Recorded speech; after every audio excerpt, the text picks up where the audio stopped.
keep the ride cool and your DIY streak hot. Find all the parts you need at prices you'll love. Guaranteed to fit every time. eBay. Things. People. Love. Eligible items only. Exclusions apply. Presenting Again Fling's love story. Dear love of my life.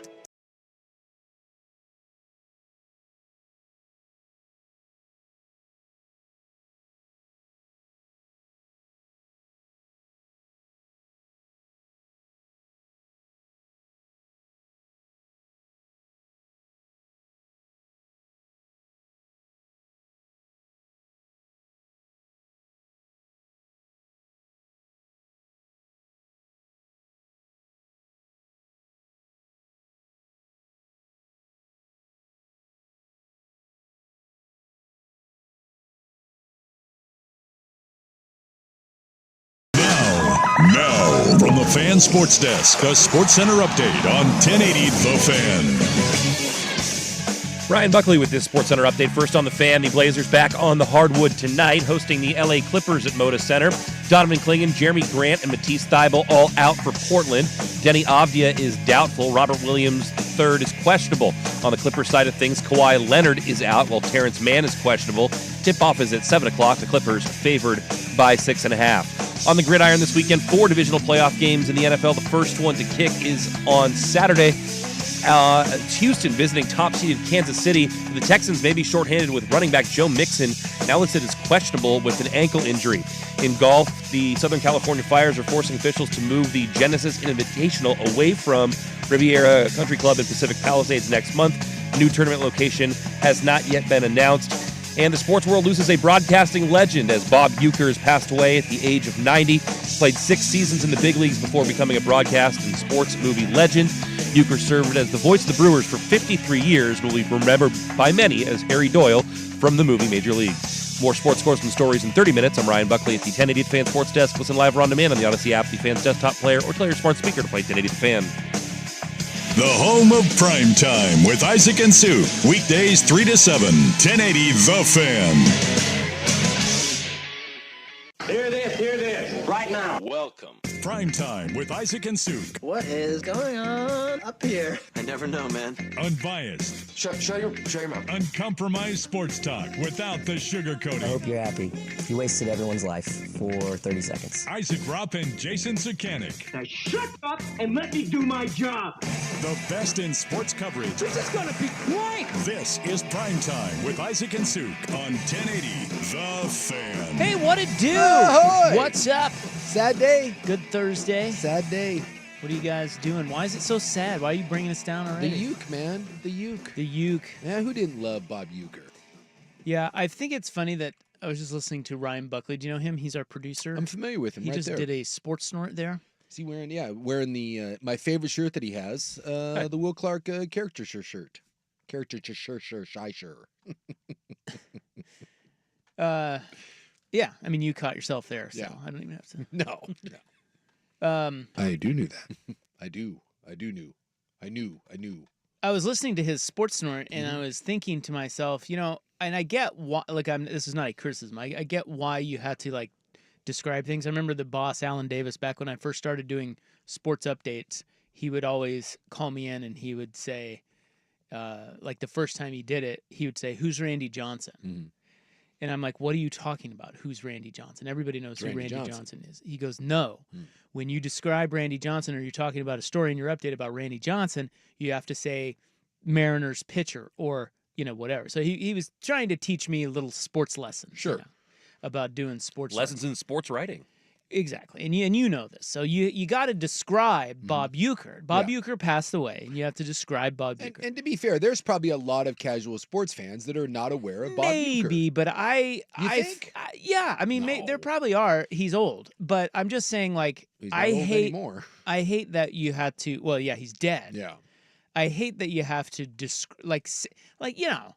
I mean, I should just say rip Bob Uecker, and everybody's like, oh man, and then you start going through your head of like Harry Doyle clips or whatever. I'm just saying, like, it's just I don't like that we have to just lay out this whole thing. It's like, here's who Bob Uecker was. We know who Bob Uecker was. He was greatness. I'm willing to guess that if you are under the age of 30, maybe 35, because Major League was what, 88, 89?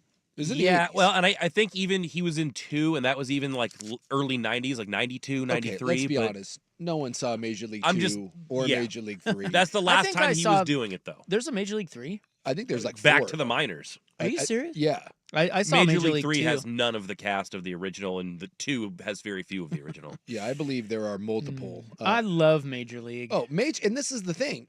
Bob Uecker, for all of his greatness, Bob Uecker played 6 years in Major League Baseball, was the announcer for the Milwaukee Brewers for like 40-something years, maybe longer. See, here we go again, describing Yeah. everything about Bob Uecker. But here's my thing. 53 years. I would assume that the vast majority of casual sports fans know Bob Uecker from Major League. Major League is, for a lot of people, it's on the Mount Rushmore of baseball movies, or it certainly is in the lexicon of pop culture, right? And I think a lot of people know him from that. But if you're under the age of 30, 35, you don't know what Major League is. You probably have no idea. That's And the thing. That movie's now on the fringes of Yes. the upcoming sports generation's, So purview. if you're not familiar with Major League, Bob Uecker hasn't been doing, and I remember the Miller Lite ads, which I absolutely love. Hey, turn this thing around. I'll be in the front row. I must, those Must were, be in the front row. Those were great, but those haven't been around for God knows how many, 30, 40 years. So yes, I do think a lot of younger people today woke up and heard a sports report of Bob Uecker and went, who? Yeah, no, I get it. I'm just, all I'm saying is I hate that we have to talk to people as if they don't know who Bob Uecker is. I get it. 25% of people don't know Bob Uecker, so you got to describe him. But 75% know exactly who Bob Uecker is. They know everything you just said and more. And, that's all I'm pointing out. And it pains me a little bit. I don't even know why I'm pointing that out. Well, the last time I heard from Bob Uecker, You heard from him? well, not personally. He texts you? He did. Well, me and Bob, we would reach out and I'd be like, hey, who's this? And then he'd have to describe who he was. I'm like, oh, yeah. It's me, Uke. I remember you. No, I think the last time I heard anything about or heard his voice was, unfortunately, we played the call, Pete Alonso in the Milwaukee Brewers. Yeah. And you could hear the call is, I think he even said, he goes, there's some sting in this one. And then afterwards he went on and said, I don't know how many more of these I'll be around for. And I remember listening to that, and as happy as I was that the Mets had that awesome moment, I remember hearing Bob Uecker's voice and thinking, crap. Because like if anyone deserved to see their team win a World Series, it was Bob Uecker. And to have him say, I'm not certain how many more of these I have, and then, well, that was it. He's not going to get another one. I think we have the audio. Yeah. Do we have the audio? And the pitch. Hit in the air to right. Deep warning track and gone.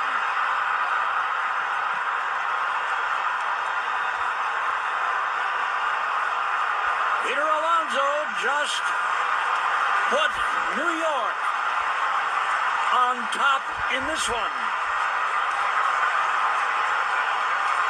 With a 3-run home run to right field.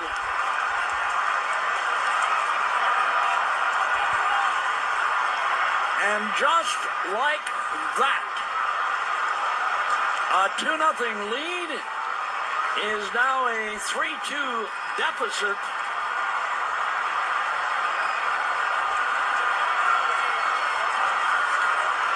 That quickly. Wow. And that's, I guess that's not the one that's going around is when he's signing off and he says it's the end of the season and that's when he says that there's a long pause and he says there's some real sting in that one, and then goes on to say who the post game is brought to you by and then says the part about that for him that stings is doesn't know how many 53 years. Yeah, doesn't know how many more. He was on the call for the Brewers and did not. No. Because they have not. No. He called the World Series. They haven't won a World Series. No. So he didn't get to see one. He was 90 years old, but true greatness, Still doing the call at 89, by the way. Yeah, just last year. Norm Macdonald knew Bob Uecker really well before he passed. There's some funny and stories. he has some great stories about Bob Uecker. Yeah.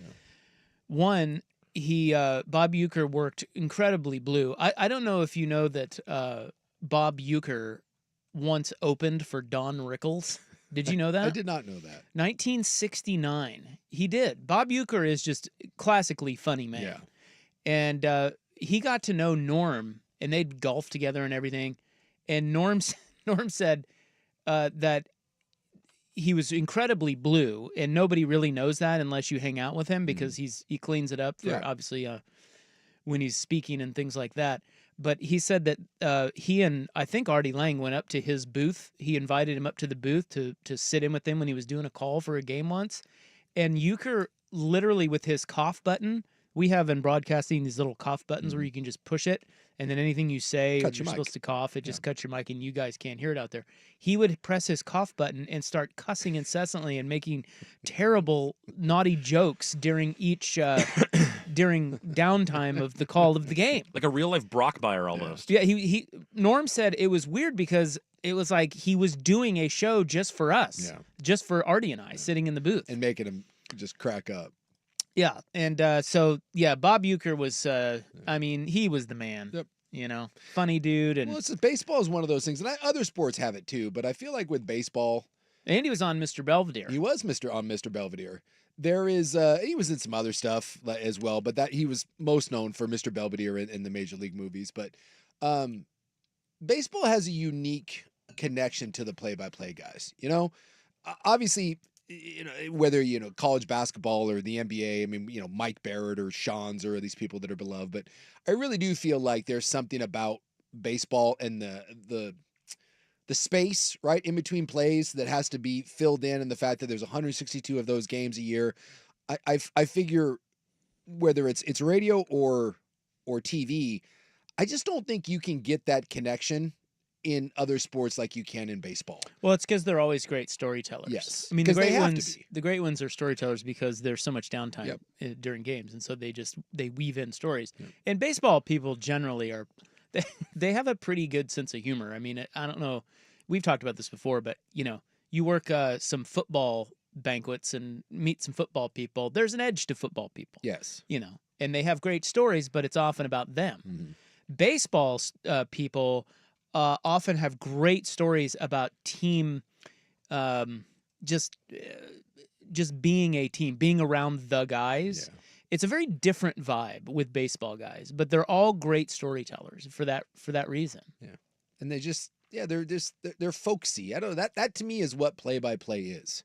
If you ask me play-by-play, I think of baseball. And well, if you think about baseball and just being on a team, like as you played, like you said, when you play baseball, you just have so much downtime. Yep. And even when you don't have downtime, let's say you're batting practice or you're fielding, you're still it's just not regimented like football. No. You're still goofing off. It's all about camaraderie and stories and just being a D-wad with your boys. Like that's what baseball kind of is. Well, in the dog days. And football is just more like. Well, it's very business-like. It's very militaristic. It's like fall in line, do Yeah. this, and so baseball's just different. And you can feel that with baseball. With like people like Euchre when they talk. Yeah. They're just. So it's different, and so I think the sports world is worse off today, and the fact that he wasn't doing every game, but the fact that he still had it at 89 years old is amazing. Because look. We all know you get towards the end of it and you lose your fastball a little bit. And Uke didn't do every game the last handful of years, but you listen to his calls in his 80s and he was still sharp. And that's there's an appreciation. And when I saw that today, I was bummed out. And that was the first thing I thought of was him saying that he didn't know how many more of these that he had. And it's true. None of us know how many more you have. Oh, that's true. This could be our last show. It could be, So one of these days it is. Buck, you have the last the sign off. Well, New York down. They did it, and the crew will have it end here tonight. Really a crushing end to what was a fabulous season for the Milwaukee Brewers. I'm telling you. That one had some sting on it. And then he launched right into, after a pause, the post-game show brought to you because the guy was a pro. And he was on Johnny Carson, they said, over 100 times. Yeah. He went on Johnny Carson because he was just that guy that could sit down with Johnny and just Yep. I don't know. Shoot the breeze, man. There's something great about those guys. Norm Macdonald, you mentioned, Norm being great friends, and I've listened to a bunch of those Norm Macdonald stories with them. And Norm was one of those guys that you could just invite on a show and sit down, and even if there was nothing really that he was promoting, it was like, oh, here's Bob Uecker, and he's gonna make you laugh. All right, well, rest in peace. The great Bob Uecker dies at the age of 90. Just a bit outside. On into the windup in his first offering. Just a bit outside. He tried the corner and missed. Harry Doyle. I will never. There's just everyone always gives like Caddyshack as the most quotable movie. Dude, Major League, and they're almost all Bob Uecker clips. I still to this love the post-game show brought to you by. Hell, I can't find it. Except he dropped a GD, and he's like, you can't say that. No one's listening anyway. He just has a million of those.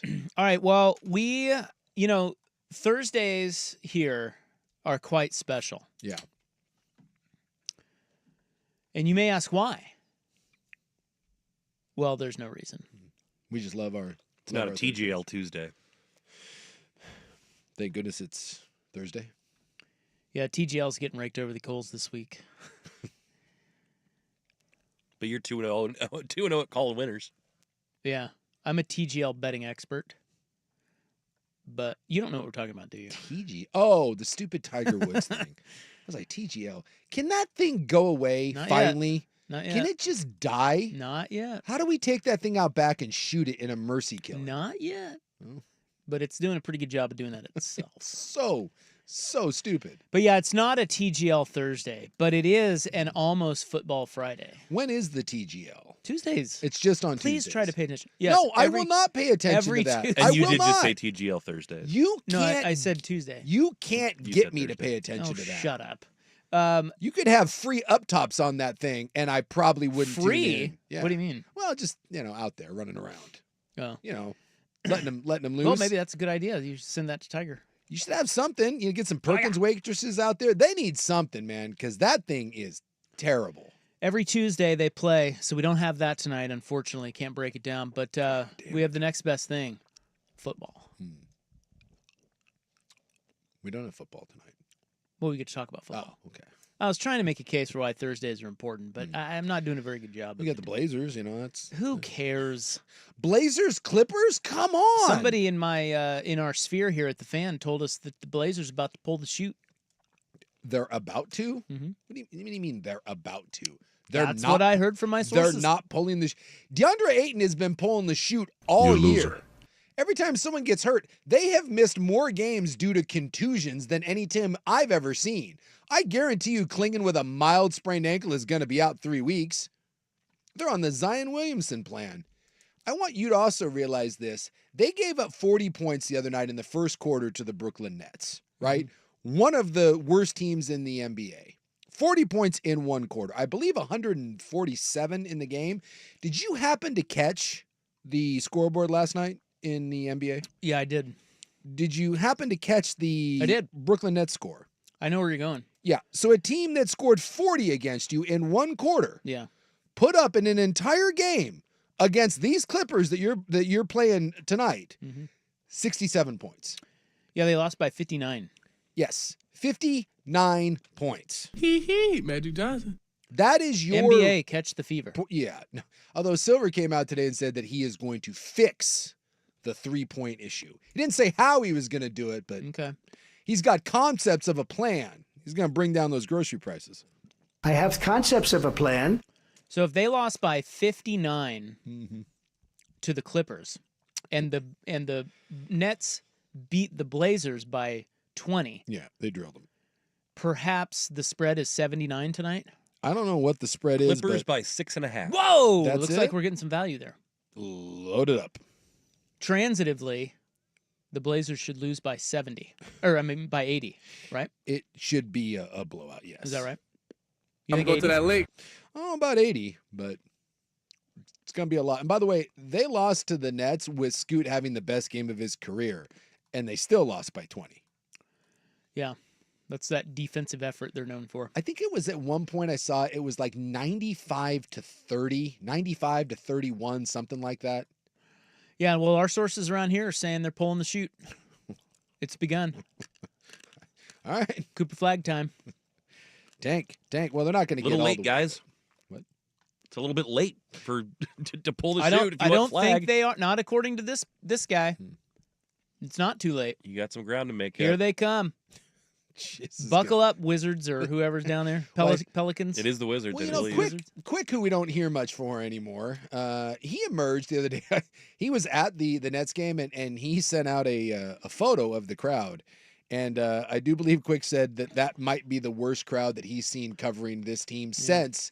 Remember the weird. Who was the little short fella that took over for a while that like had his suits were 3 sizes too big? Caleb Canales. Yeah, he said it was by far the worst crowd he's seen since the Caleb Canales days. I mean, there was nobody there. Well, why would you go to that? Why would you go? Honestly, give me one reason why you would go to that. Something to do, cheap seats, warm inside. I don't know. Something to do. I don't know. Sometimes it's fun. Cheap seats. Go to a game, hang out, have some beverages. Warm inside. Yeah.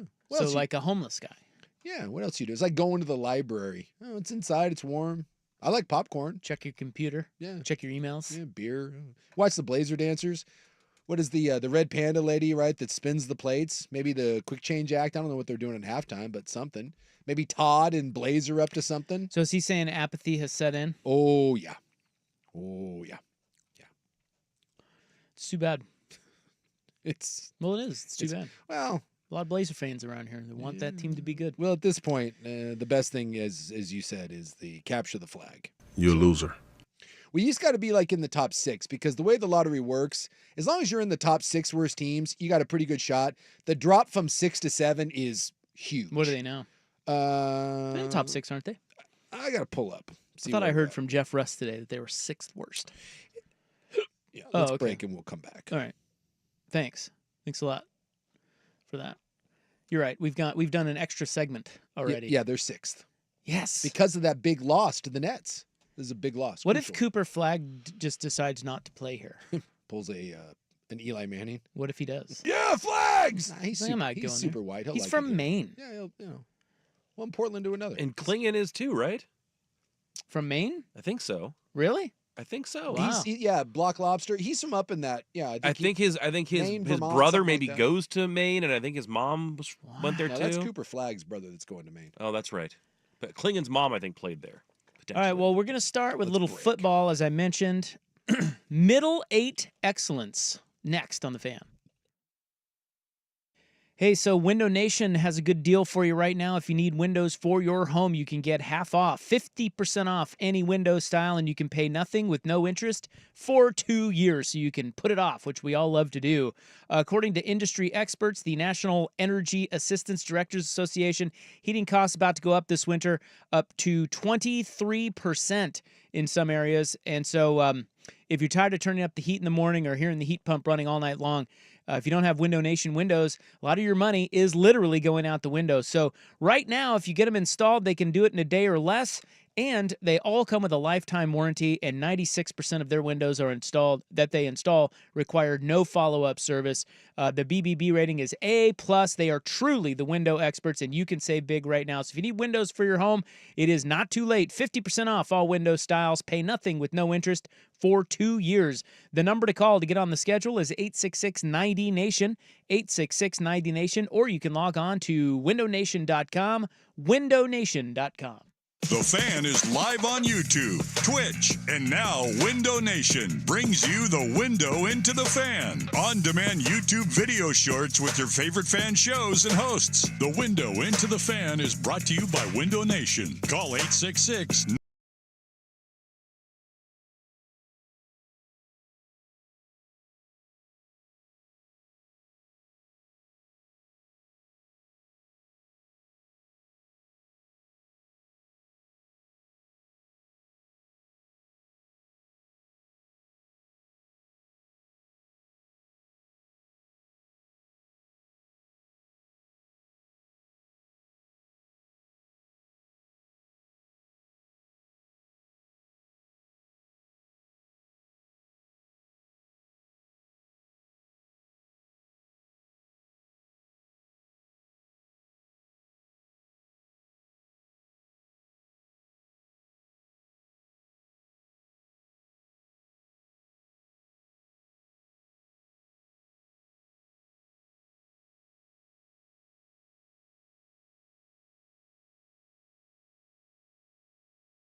The Fan. We did find out that Cooper Flagg's mom, is that what, or no, Donovan Klingen's mom played at Maine? Is that what you? Donovan Klingen, the That's Black where I got Lobster, the Maine is connection from from. Connecticut. Yeah, he's from Bristol. Yeah, no, he's from the Northeast, and then he played on Same some, thing. Played on some AAU team in Massachusetts. So Do you think they say that about, like, if a guy's from Oregon or Washington, it's like the Northwest, like it's the same thing. Yeah. Whereas for us, Maine, Vermont, New Hampshire, Connecticut, well, a lot of people just say New England, and it's just that general. it's all the same. Although I feel like Maine is another level. Is it? I don't know. I just feel like it might be. It's way up there. I've only been Vermont is as far as I've been. I've been to Massachusetts and Vermont. Can't say that I've made it all the way. And I think that's a lot of people. A lot of people that have traipsed through the New England area. Mm-hmm.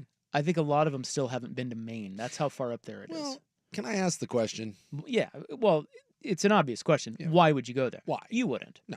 I mean, unless you wanted to go to Portland.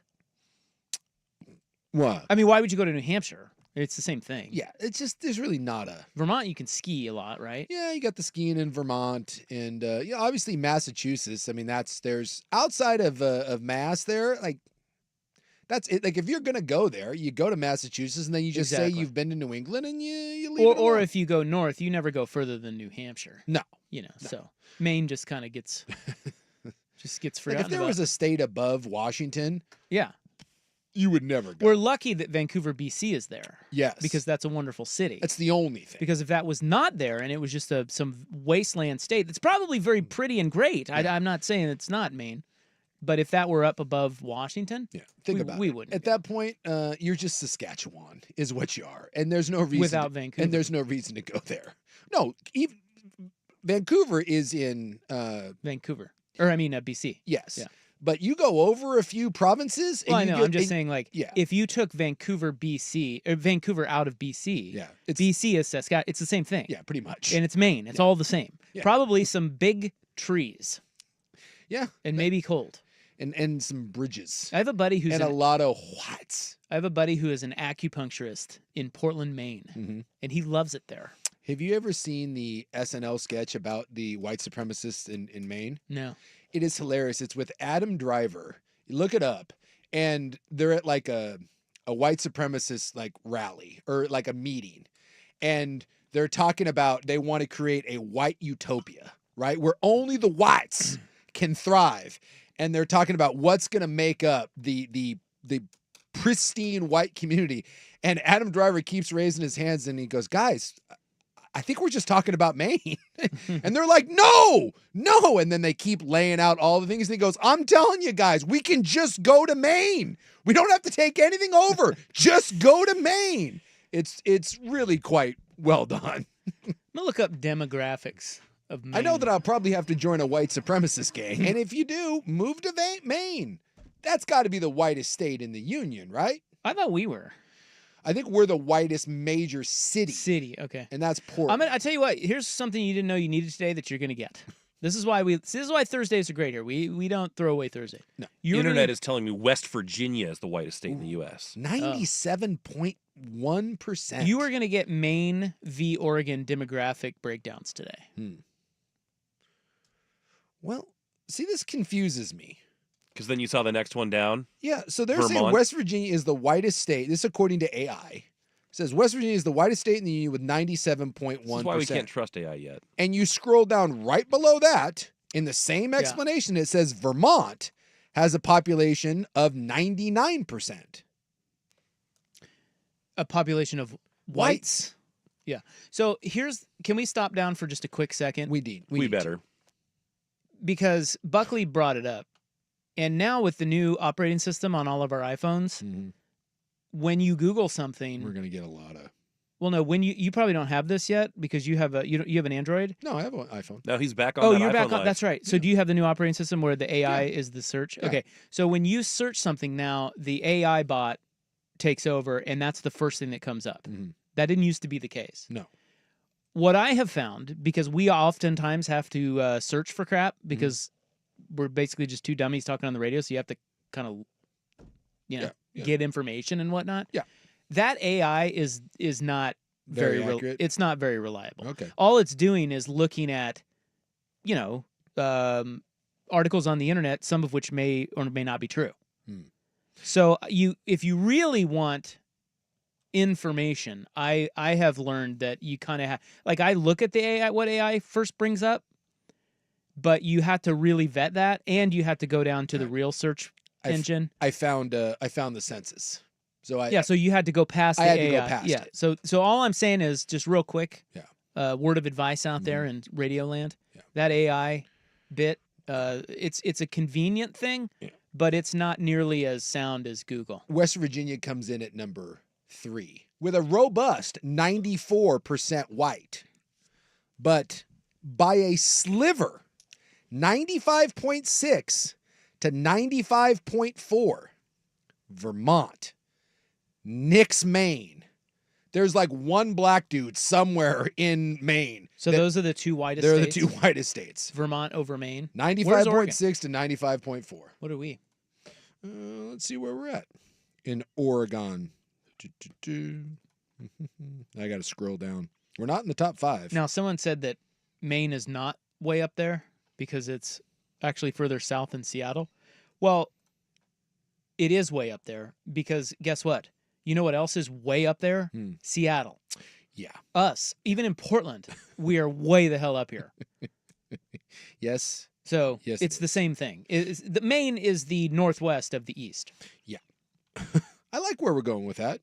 All right. See, now we're getting into this weird thing because there's white alone and then there's white mix. So No, we want white alone. You want white alone. All right. White alone for the state of Oregon. We're in the mid 70s, 74%. Okay. So that's way down there. Yeah. Way down the list. Yeah. So we're take that. Yeah, we're in the middle somewhere. Well, actually we're not. We're in the top. We're in the top 20, but we're not cracking the top 10. Like New Hampshire is 87. Kentucky 83, Iowa 84. Yeah, we're not cracking. I always the top thought we were much wider than that. Well, Portland is. Surprised Nebraska's 78%. Feels like that'd be whiter. I hate to, like, I'm not trying to like throw any shade, but remember, I just put 2 and 2 together. Yeah, you got me on that one. Yeah, I got you. What do they do in Nebraska a lot?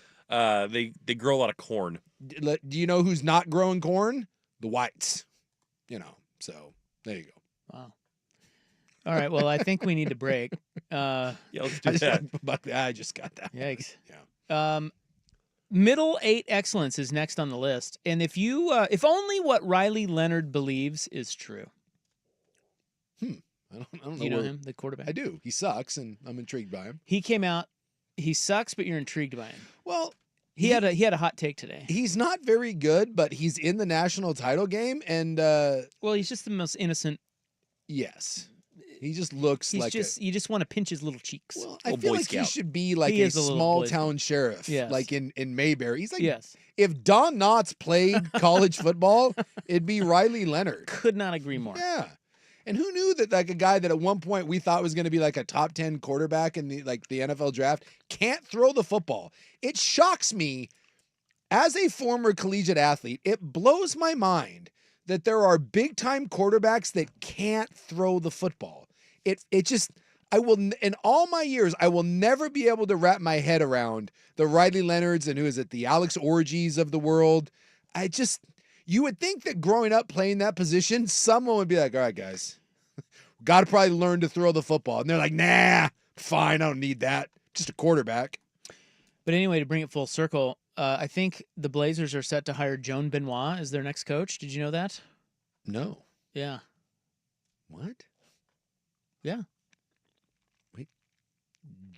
Who is? Joan Benoit, the runner, the racer.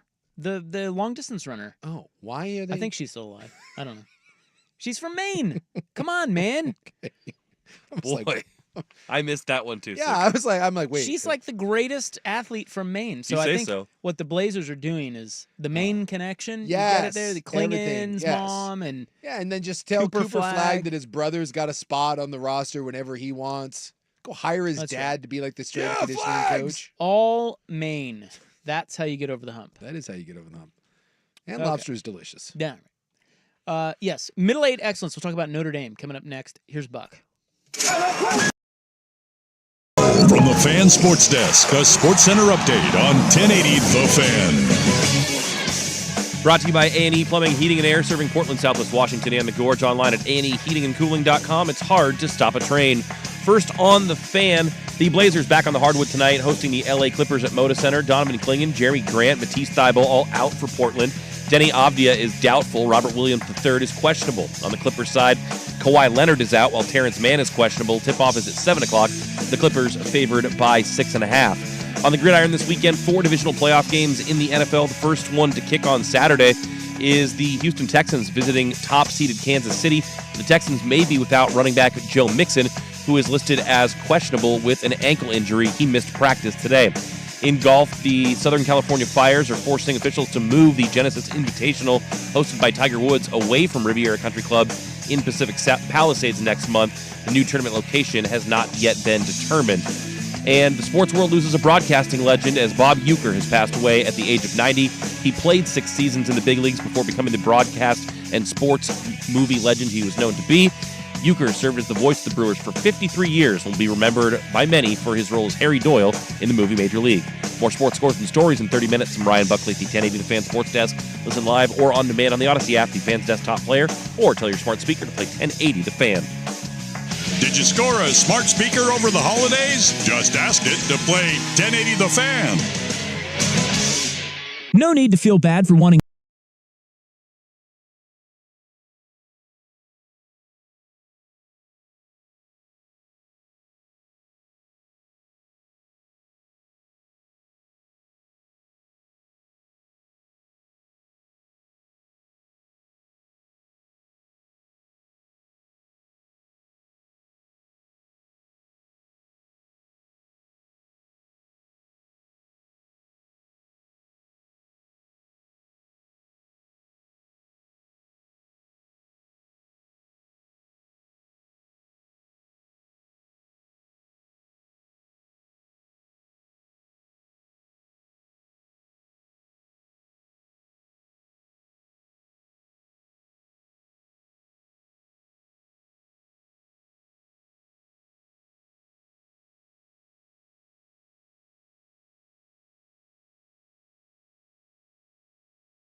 Fan.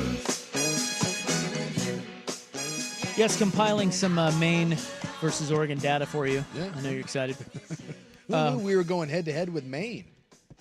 Was reading about Notre Dame today, and boy, I saw a number that really stood out. It they call it eye-popping. Yes. I had to put my eyes back into my head, Jace. There was that one dude that's in all the memes and he's been in movies. That's like all he does is his eyes pop out. Yeah.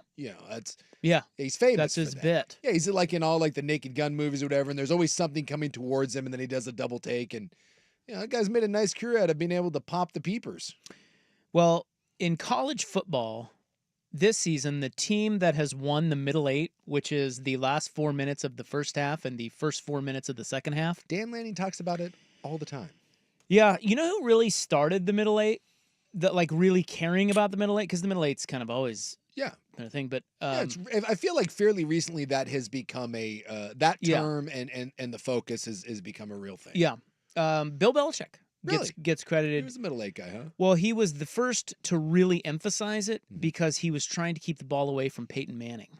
Oh. Well, that makes sense. And then you defer, and if you can steal a possession at the end of the half, and that's right. Because almost every game now, especially if you're trailing, there's always that. Hey, if we just get one here and get within one score, we get the ball at the half. Yep. Go out, put together a scripted drive like we do in the first, and all of a sudden we're right back in this thing and we grab momentum. Yeah, so that the middle eight is not always workable. Yeah. Depending on how the game flows, but this is why everyone defers, is because they get the ball in the second half and they want it last in the first half, and then at that point you could technically put together 14 points without the other team even touching the ball. Yes.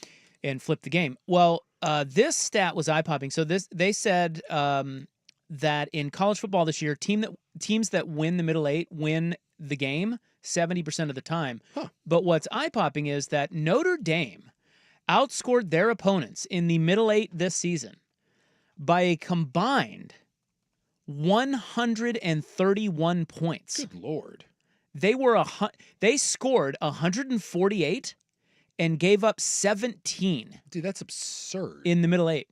And if you look at the last two games they've played in the playoff, they scored 17 against Georgia in the middle eight, really changed the whole game. Yes.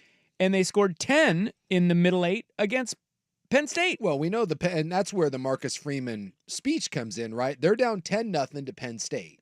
And that's when Riley Leonard gets hurt. And it felt like at that point, I mean, we were all watching that game. It felt like Penn State was going to run away with that thing. The only thing keeping him in that game was Drew Aller. That should have been 21-0. So the backup comes in, they get a field goal, and that's the Marcus Freeman speech at the half saying this is a one-possession game. We get the ball first. They go out, score on that, and all of a sudden it's a tie ball game, and Notre Dame was just off and running. That field goal before the half, that honestly, without that, I don't know if Notre Dame gets back into that football game. That's how big something like that can be. Well, they've done it all year. Yeah. Which I just couldn't believe. 148-17 in the middle eight. That's insane. Like, it is insane. And I knew that they focused on it, and they did it against Georgia and did it again against Penn State, but I didn't know it was that bad. I guess Marcus Freeman has an analytics analyst on his staff. Have you seen it? Like he's right next to him. Yeah, he turns to him all the time. There's a bunch of clips going on, and throughout the game, Freeman turns to him, and the guy it usually is just quick. Mm-hmm. Freeman will turn to him, and he'll in his mind he has one specific question, and he turns, and the guy just gives him the thumbs up or nods, and Freeman turns right back around and is like, all right, here we go. Apparently that guy is from Pro Football Focus, or was, and they put him on Notre Dame staff, and he is right next to Freeman to the point where people, of course, stupid internet, has started to think because of the whole Connor Stallions thing, there was, internet got going on the fact that Marcus Freeman has to be cheating. Yeah.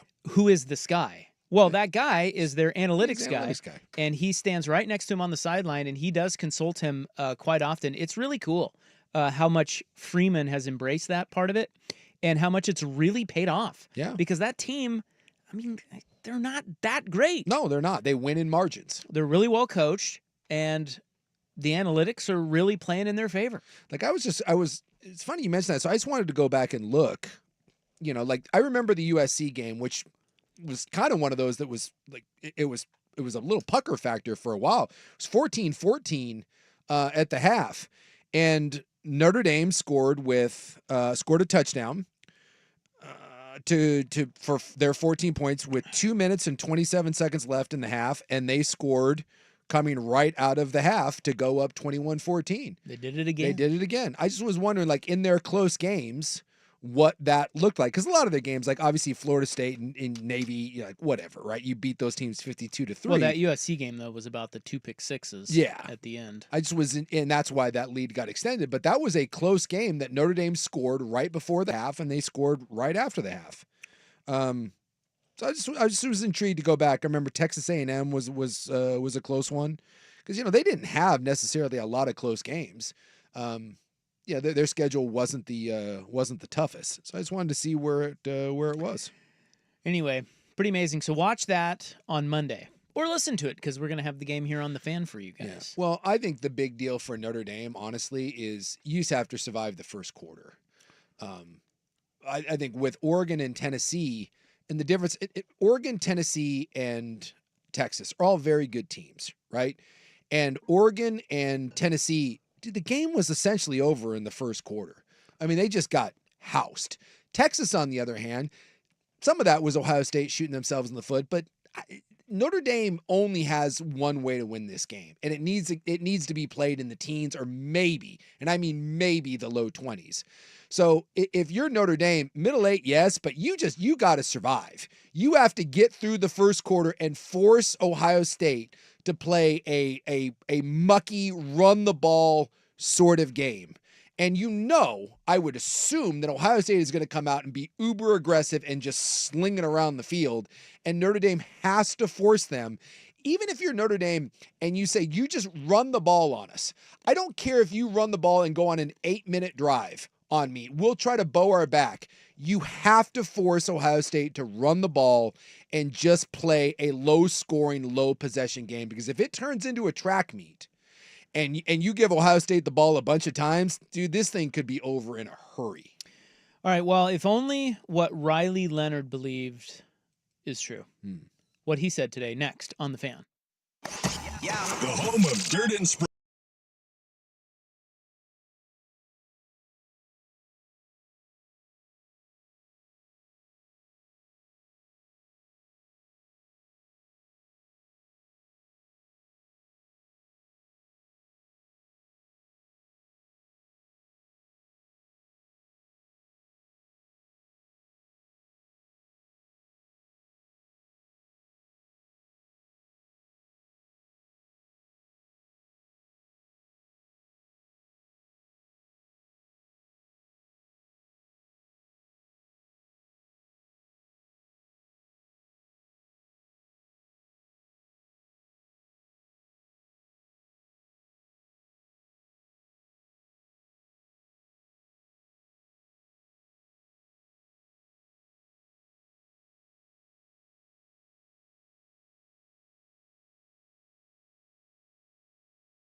Fan.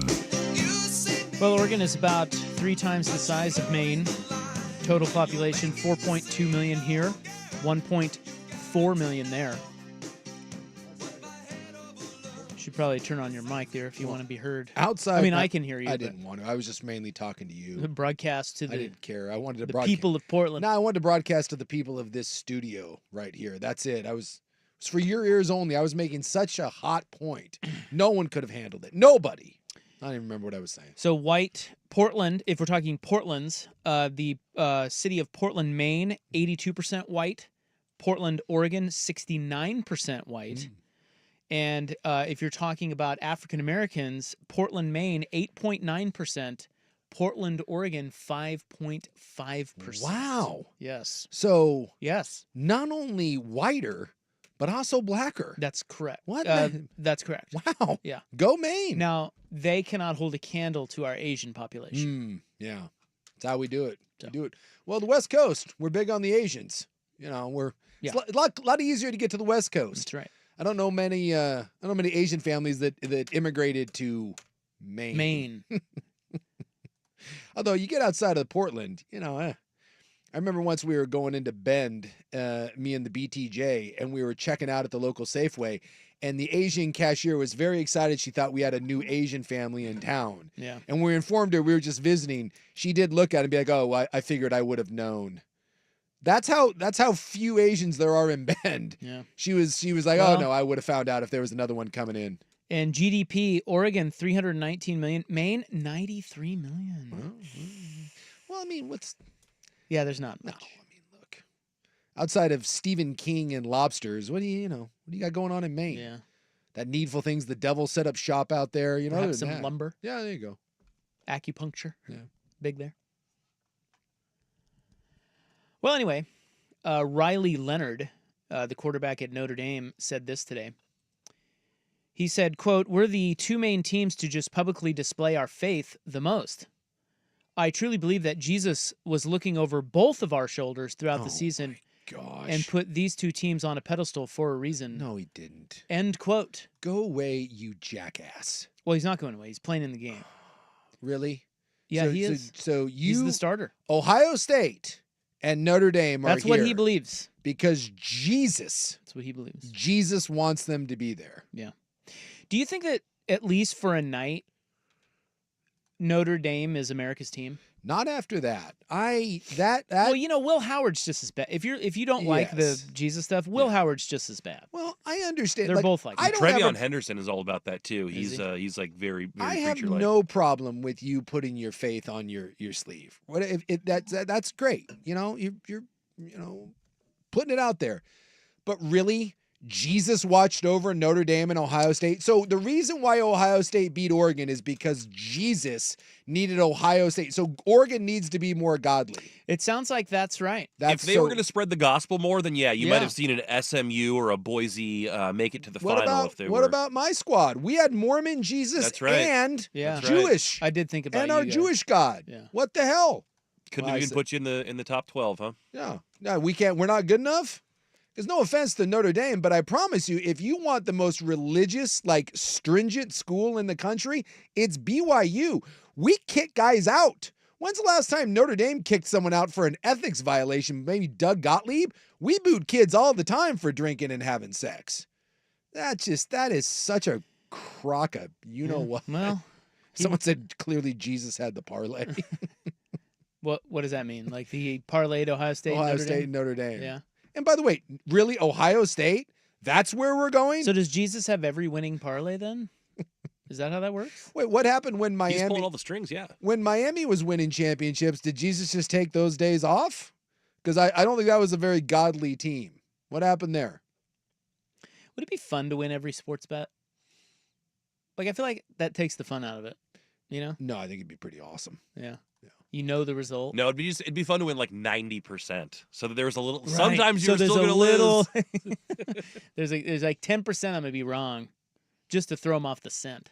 Well, it's like, well, I've said this. If you could do the Gray's Almanac, Back to the Future, if you don't know what that is, that's where, you know. And they had all the scores in Had there. all the scores in it.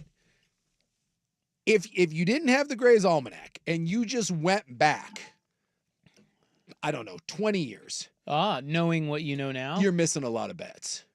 What do you mean? Like, okay, you don't have the Gray's Almanac. So you don't know the results. You do, because you like, again, I take Isaac Rupp right now. I Bill and Ted your ass 20 years back. Okay. Right? But you don't have an almanac. It's just you. I know, but I don't know what the Steelers did that year. Exactly. That's what I'm saying. You're going to miss a lot of games, but that would be beautiful. To your point, you would win a lot because you'd be like, oh, I remember Seahawks Steelers Super Bowl. I know Pittsburgh wins, but you probably don't remember the score. You probably don't remember the over-under. That one I kind of do. I think it was like the score was low. Here's my point. You don't. Let's see what you remember. Let's see if I can get that right. Okay, so the Seahawks Steelers Super Bowl, the Jerome Bettis Super Bowl? Yes. I think the final score of that game was 21-10. Let's take a look-see. Oh my God, it was. Yeah. That's I pretty told good. you. I But this is so. My point is, if you went back without it, you would win a lot because you would remember big ones. That would be more fun. But it would be more fun because you would lose. You don't know. Yeah. You don't. You'd be like, wait. Especially in the in the early rounds of the playoffs, you would know that you would know Pittsburgh and Seattle are going to move on. I guarantee you would miss some of the playoff games. You don't remember that whole bracket? Who played in the AFC title game? AFC. So that was Steelers beat to get to the Super Bowl. 2006, by the way. That was Bettis. Boy, I don't know. I'm just gonna have to take a stab. That would be. I'm gonna say. Right, it'd be kind of fun. 2006, you said? 2006. You could just guess Patriots and be right a lot of the time, I would think. For instance, so the opening round. But I don't think they beat the Patriots. Wild card round, you either. had Kansas City versus the Indianapolis Colts. See, I think they beat Indy. You're taking. I think they beat Indy. Wrong. Oh, you mean in that game? That's the game. That's wild card round. Kansas City versus Indianapolis. No, you asked me who did the Steelers play in the AFC title game. I think they beat Indy. That's what I think. You switched the question on me. Oh, I was talking about. Sorry, I would guess I was referring to like wild card weekend. If you had to bet the wild card weekend, could you? I mean, like Buck said, I'd be betting on the Patriots a lot, but I don't know like these games. Colts Chiefs. I don't know. Yeah. So, like Colts Chiefs. I think that might have been. I think the Colts beat them. They upset them. And the Chiefs were the big faves. Am I wrong, Bill? I'm looking through here. Dude, I'm gonna win so much money. You're like, I'm gonna win so much money. Pittsburgh did beat Indianapolis 21-18. Got that one right. You got that one right. And then the Colts, so the Colts beat the Chiefs. The Chiefs were the favorite. The plus money Colts. I would have bet that too. Like New England, Denver? That year? Mm-hmm. 2006. I'll go New England. No, Denver, 27-13. Okay. See, it's way fun. Yeah, but I'm 3 for 4. And on the other side, how about Carolina versus the Giants? This is 2006? Yeah, it's 2005 going into 2006. And the Super Bowl is Steelers Seahawks. Mm-hmm. I'm going to go Giants there. No, Carolina blows them out. Damn it. 23-0. Washington, Tampa Bay. Washington didn't win. Or was that the last time they did win? Washington, Tampa Bay. Tampa. Yeah, Washington. Damn it! Now I'm 4-3. And then you'd get there. You mean you know that Washington loses to Seattle, but Carolina, Chicago. For the right to lose to Seattle. I think the Seahawks played the Panthers that year. They did. Yeah. Carolina won. Yes. So it'd be a fun little. Yeah, that's more fun. Get rid of the. Because you can load up on the Super Bowl and win your money, but you put a few bucks and see what happens. I want to do this more. The NCAA tournament would be brutal. Yeah, well, it'd be hard. Yeah, it'd be real hard. Did you guys just create the next great sports trivia competition? I think so. Yeah. Go back and bet games that we know the results of and see how well you did. Sides, totals, all of it. Because the only ones that I would, even the games that I felt comfortable in, like I know this team goes to the Super Bowl. You could still play around and have some fun with some over-unders. You could have some fun with like rushing totals. Because you're like, I don't know, I think that was a close game, but God, did they score late? Be way more fun than just having the so you'd bet Biff on Tannen's Pleasure Palace. the Red Sox coming back to beat the Yankees, you would load up on that. Do you remember exactly what year it was? Because they played a couple times. Wasn't that 05?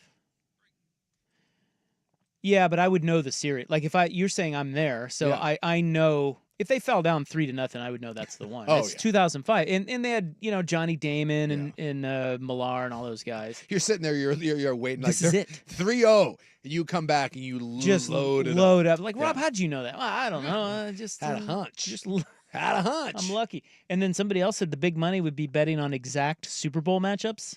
You could do that because you know all the Super Bowl matchups. Yeah. So the preseason, you just bet on that. But again, I contend that's horse crap. So if I told you who played in the 2003 Super Bowl. Well, but you're saying we're there. Yeah. So we know. So we get to. So there's.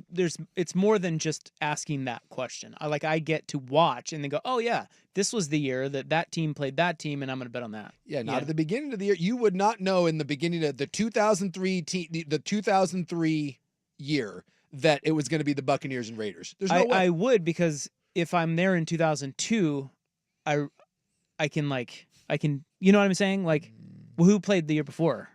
I'm asking you. Well, no, I'm there. So you tell me who played in 2002, and if you tell me that, I'm guessing I can figure out who played in 2003. Oh. You see what I'm saying?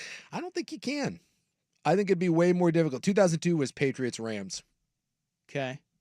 I think it'd be way harder than you think. 2002 Patriots Rams. Certainly, it would be harder. You're loading up and you're putting a serious amount of cash. You would have a pucker factor. You're like, God, am I a year off? Am I a year wrong? Yeah, you're right. I'm already backtracking. I'm gonna say the next year. So you're saying 03? Well, I already told you it was Raiders Bucks. Oh, but go 2004 then. Okay, then after the Raiders and Bucks, are we ever gonna have to break it all? Yeah, I've said it a couple times. Oh, all right. Yeah, you don't know. You're like, I so don't. no. I have no idea. Raiders Bucks was 03, 04. You said 03. That was 03. Now going into 04. Patriots Panthers. You weren't getting it. No, I wasn't. You're losing money. I You're am. not building Biff's. You're right. Biff's Pleasure Palace. All right. Coming up next. Oh, hey, we're gonna do something a little different. We've got some tennis trolling, high-level tennis trolling. That's pretty good. So we'll get to that when we return on the Fan.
Desk, a Sports Center update on 1080 The Fan. Ryan Buckley with this Sports Center update. First on the Fan, the Blazers back on the hardwood tonight, hosting the LA Clippers at Moda Center. Donovan Clingan, Jeremy Grant, Matisse Thybulle all out for Portland. Denny Avdia is doubtful. Robert Williams III is questionable. On the Clippers side of things, Kawhi Leonard is out. Terrence Mann is questionable.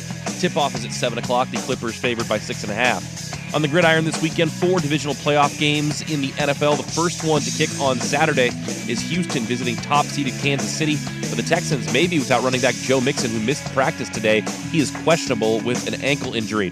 In golf, the Southern California Fires are forcing officials to move the Genesis Invitational Tigers tournament at the Riviera Country Club in Pacific Palisades. Not going to be played there next month. The new tournament location has not yet been announced. And the sports world loses a broadcasting legend today as Bob Uecker has passed away at the age of 90. He played 6 seasons in the big leagues before becoming the Brewers broadcast legend for 53 years. He'll be remembered for many roles in movies and TV, including Harry Doyle of the movie Major League. More sports scores and stories in 30 minutes. I'm Ryan Buckley at the 1080 The Fan Sports Desk. Listen live or on demand on the Odyssey app, the Fan's desktop player, or tell your smart speaker to play 1080 The Fan. This is your home for year-round NFL coverage. The Odyssey app and 1080 The Fan. If you can find the time to explore the mind of a stripper, then you can find the time to spend with your actual family. Primetime with Isaac and Suk. Damn! What they on? All steroids and no carbs? Them some thick-ass kids. This is Primetime. We're not like you. We're grown-ups. Your source for the best in local, regional, and national sports. Here are Isaac Ropp and Jason Sakanik with Primetime on 1080 The Fan. All right, welcome back. Nice to have you along. Once again, running behind. No shock there. Oops. But I don't think the listeners really care about that. Does it make them sad, do you think? I think TV probably is a little sad. And it makes me sad. Get an email about that.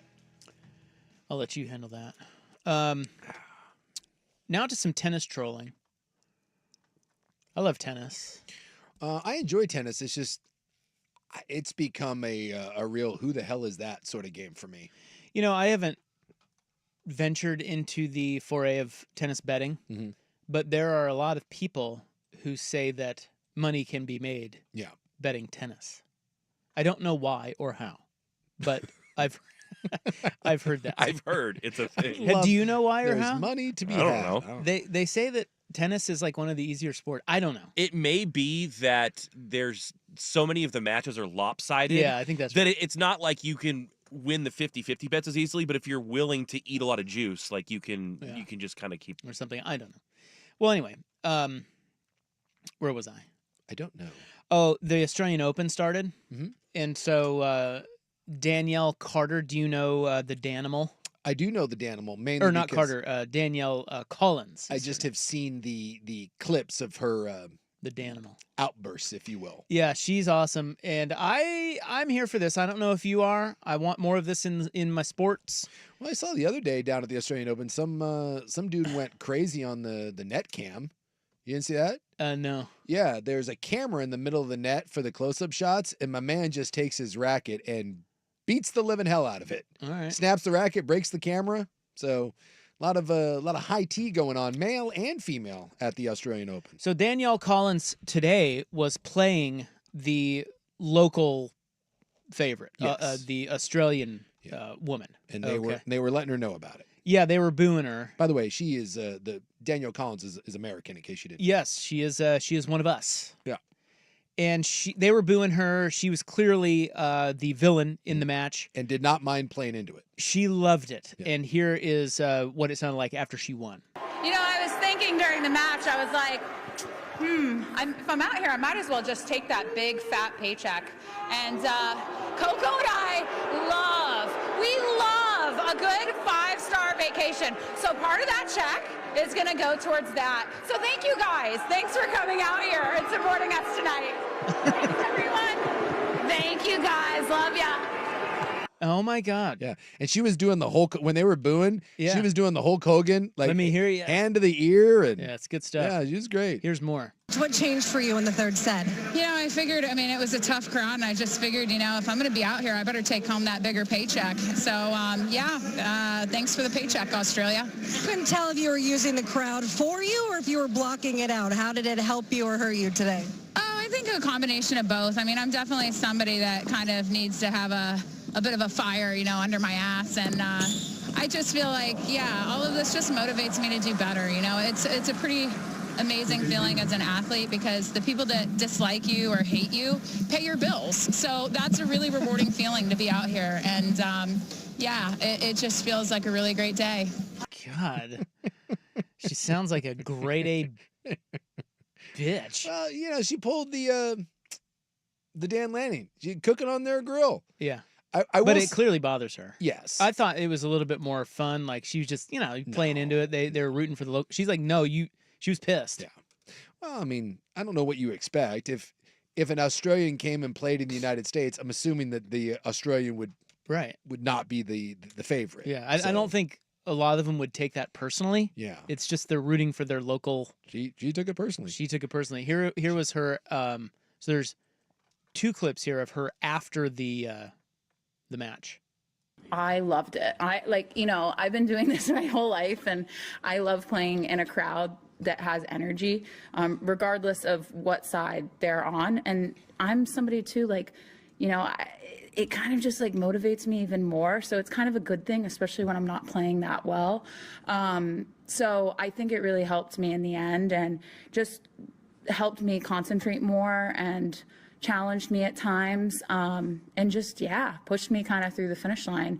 I was really happy too, in the end, when I finally got momentum, I'm like, well, I'm going to be out here for 2.5 hours and putting up with all these people, I might as well just take the bigger paycheck, right? And I was super happy to do that. And one of the greatest things about being a professional athlete is the people that don't like you and the people that hate you, they actually pay your bills.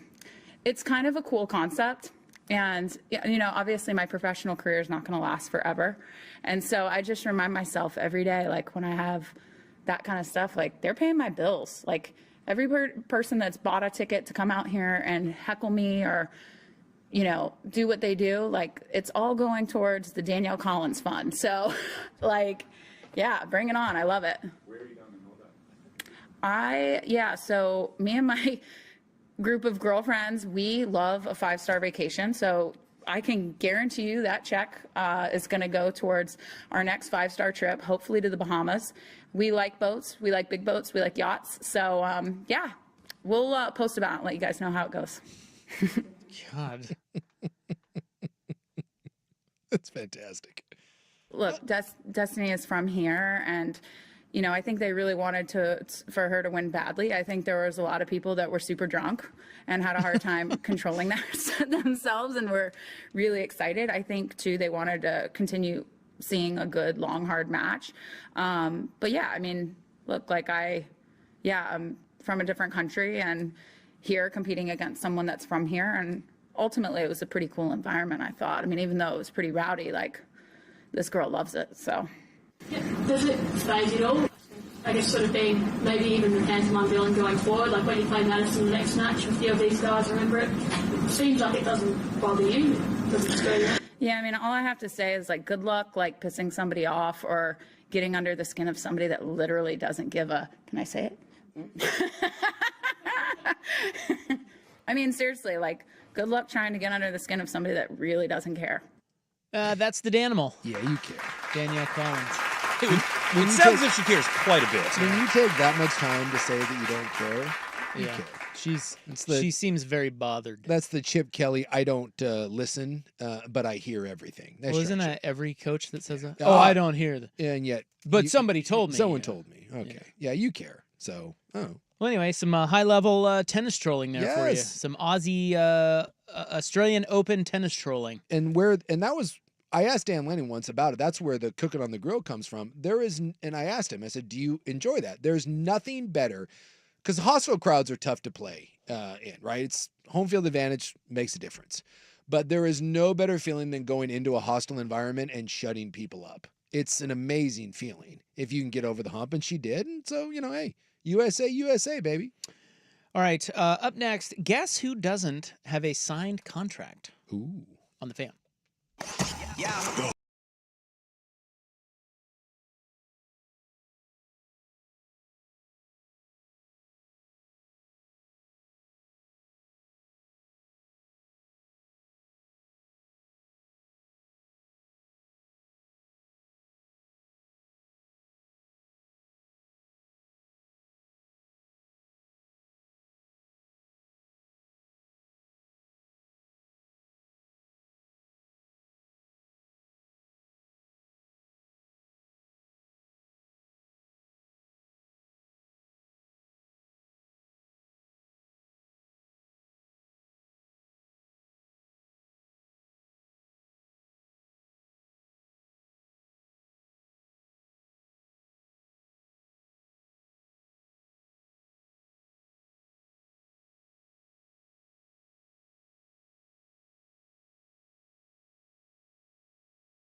Well, lots being made of this today, and I'm not certain it's a thing.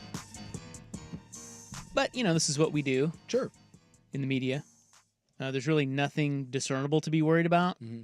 Yet all the stories stoke that, kind of that fear. Sure. Hey, and it leads, man. Yeah, it is that Bill Belichick has not signed his actual contract with North Carolina yet. Yes.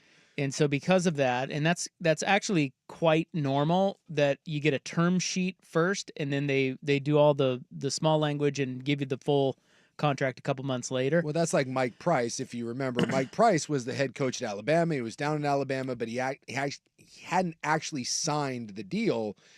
Problem is, just don't go get a hooker and stripper and all that and then get a DUI before you sign your contract. Well, I mean, I guess it is worth noting that if Belichick were to leave for the NFL right now, the fact that he hasn't signed his deal, this is what the point of these stories that are out there is that it's a gray area whether or not he would have to, whether or not there would be a buyout. Yeah, because $10 million. The one I read on there was there's a sports lawyer that I follow, and he had a really nice piece on it.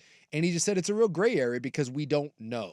A lot of times he said in these term sheets, even though the contract hasn't been signed, there is a understanding. I forget what it was. It was like a memorandum of understanding that does bind you. Yeah. And then you'd have to go to some sort of arbitration, or maybe there is already language in there that's a buyout. But at the same time, it's not going to be this massive buyout. If the Raiders wanted to come calling, he was saying that the buyout for a 2 or a 3 year deal is probably going to be somewhere in the neighborhood of $8 to $10 million. And if the Raiders really wanted him, that probably wouldn't be a huge problem to get out of. So, and that, by the way, that's even if he signs the contract. So, yeah, I mean, it's kind of dumb because I think we're all a little, I don't know, we're all kind of side-eyeing Bill as if we know something about what he wants to do. Yeah. And we don't. The thing is, he has said, and even his girlfriend said today, they're committed to North Carolina. Yeah. We should, I mean, I know we don't believe coaches. Well, but we know but that we should trust that. We do know the one thing is, and there's multiple people that have written about it, including The Athletic. There was a big piece the other day. Bill only went to college because he did not believe that the NFL was going to come calling. So if the NFL comes calling, would that be enough for him to go back and be like, this isn't what, granted, he would look bad, but as someone has pointed out in that article, Bill's not getting another job, whether it's North Carolina or whether it's the Raiders or wherever. This is it. This is it for him. So does it really matter that your name's a little bit of mud? See Nick Saban. Like, Nick was never going back to the NFL, so it didn't matter. Bobby Petrino, it didn't matter. So, this comes down to whether or not Bill gets an offer, and whether it's $1 million or $10 million, depending on when he leaves, because I guess the agreement that hasn't been signed, if he leaves in the first year, it's a $10 million buyout. If he leaves after next year, it's a $1 million buyout. Split the difference and say that it's $5 or $6 million. Between Bill and the Raiders, that is not going to be enough if Bill wants to leave to keep him there. So it comes down to, does someone really want him, and does Bill want to go back on the college thing, or is he all in at North Carolina? And no one knows what his decision is. I mean, I think you're right that no one knows, and you never say never. Yeah. But it kind of bothers me that we get all this speculation when there is not a shred of anything other than serious speculation that is leading to it. Yeah, there's just nothing. No. He has said nothing. The only thing that came out was that Tom Brady called him about the Raiders job. Mm-hmm. That's it. And nothing has come of that. No. So I don't know. That's got to be frustrating. Yeah. Like I would imagine for Bill, because even if he says, "Hey, this is where I want to stay. Yeah. This is where I want to be. Is the reason I took this job. I'm staying here." We still don't believe him, and we're putting out stories of here's what happens if he leaves, and all this speculation. It is frustrating, and I don't mean to put this on Bill, but the coaching community has done this to themselves. Yeah, there's no question about that. So, and it's not fair to Dan Lanning, who I think has been pretty upfront about all this. It's not fair to Bill. Dion. But when the entire coaching community, since the beginning of this whole mess, especially now over the last 15, 20 years when there's this much money involved in it. You can't take anyone.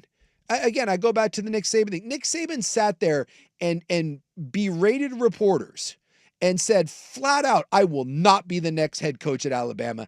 And then he was. So while I do feel bad for you, either way, Bill, you're making millions of dollars coaching a game. And ultimately, I don't feel bad that we're going to speculate on your future. Is it fair? No, but I don't feel bad because it comes with the territory. I don't feel bad either. I just think it's kind of bad media. Sure. This is why people don't like the media. You're strumming up fear about Bill Belichick leaving North Carolina with stories like, the management of the ACC is really bothered because Bill Belichick hasn't hired his whole staff yet, which is totally normal. Exactly. Exactly. So these stories, what they're doing is they're getting you to a place where it's like, it's creating the doubt that Bill Belichick is not going to stay at North Carolina, and it's kind of Weasley. It is, because while he may not stay, there's certainly the evidence that you're laying out is not real evidence. No. It's just it's conjecture. It's fake. And it's not fake. It's real things, but you're trying to make people think. You're taking something that is very normal and you're making it seem abnormal. And that I'm with you. That's probably dishonest reporting. Well, like with Dan Lanning too. I mean, there is an element, at least locally, of the media that believes Dan Lanning, right? Like Dan Lanning. I think he's earned, yes. I mean, he's basically said, like, we've kind of laid off that narrative because we believe him. How forceful he is, yeah. But with Bill, I don't think he's ever gonna get that benefit of the doubt. Well, again, the difference is, and like you say, he probably shouldn't. Yes, but that's. I don't know. I think that's kind of... The difference with Lanning is... It's kind of bullshit. We know Lanning wanted this job. We know Bill didn't want the North Carolina job. He just took it. It's the Mario Cristobal. But that doesn't mean he's not committed to That it. is true. And that's what I think is unfair. It's like, dude, he took it. Yeah. And he took it knowing that maybe an NFL job might come back on his radar. Yeah. But he took it going saying, hey, I'm going to do this. You know what? I'm out of the NFL. At the same time, if you've got a buddy of yours and he shoots for the moon with the hot at the bar, right? He shoots for the 9. And the 9's like, yeah, no. And he goes home with the 6. And he's like, you know what? I really like the 6. But you know that the 9 is calling him next week. Where, it's human nature to be like, dude, my man, you're going to go back with the 9. We just don't know whether or not anyone is going to roll out the red carpet for Bill. But I truly believe that if someone gave Bill what he wanted in the NFL, I think he would bolt on North Carolina. You think so? I do. I think that's where he wants to be. I think he wants the Shula record. I think he wants to go.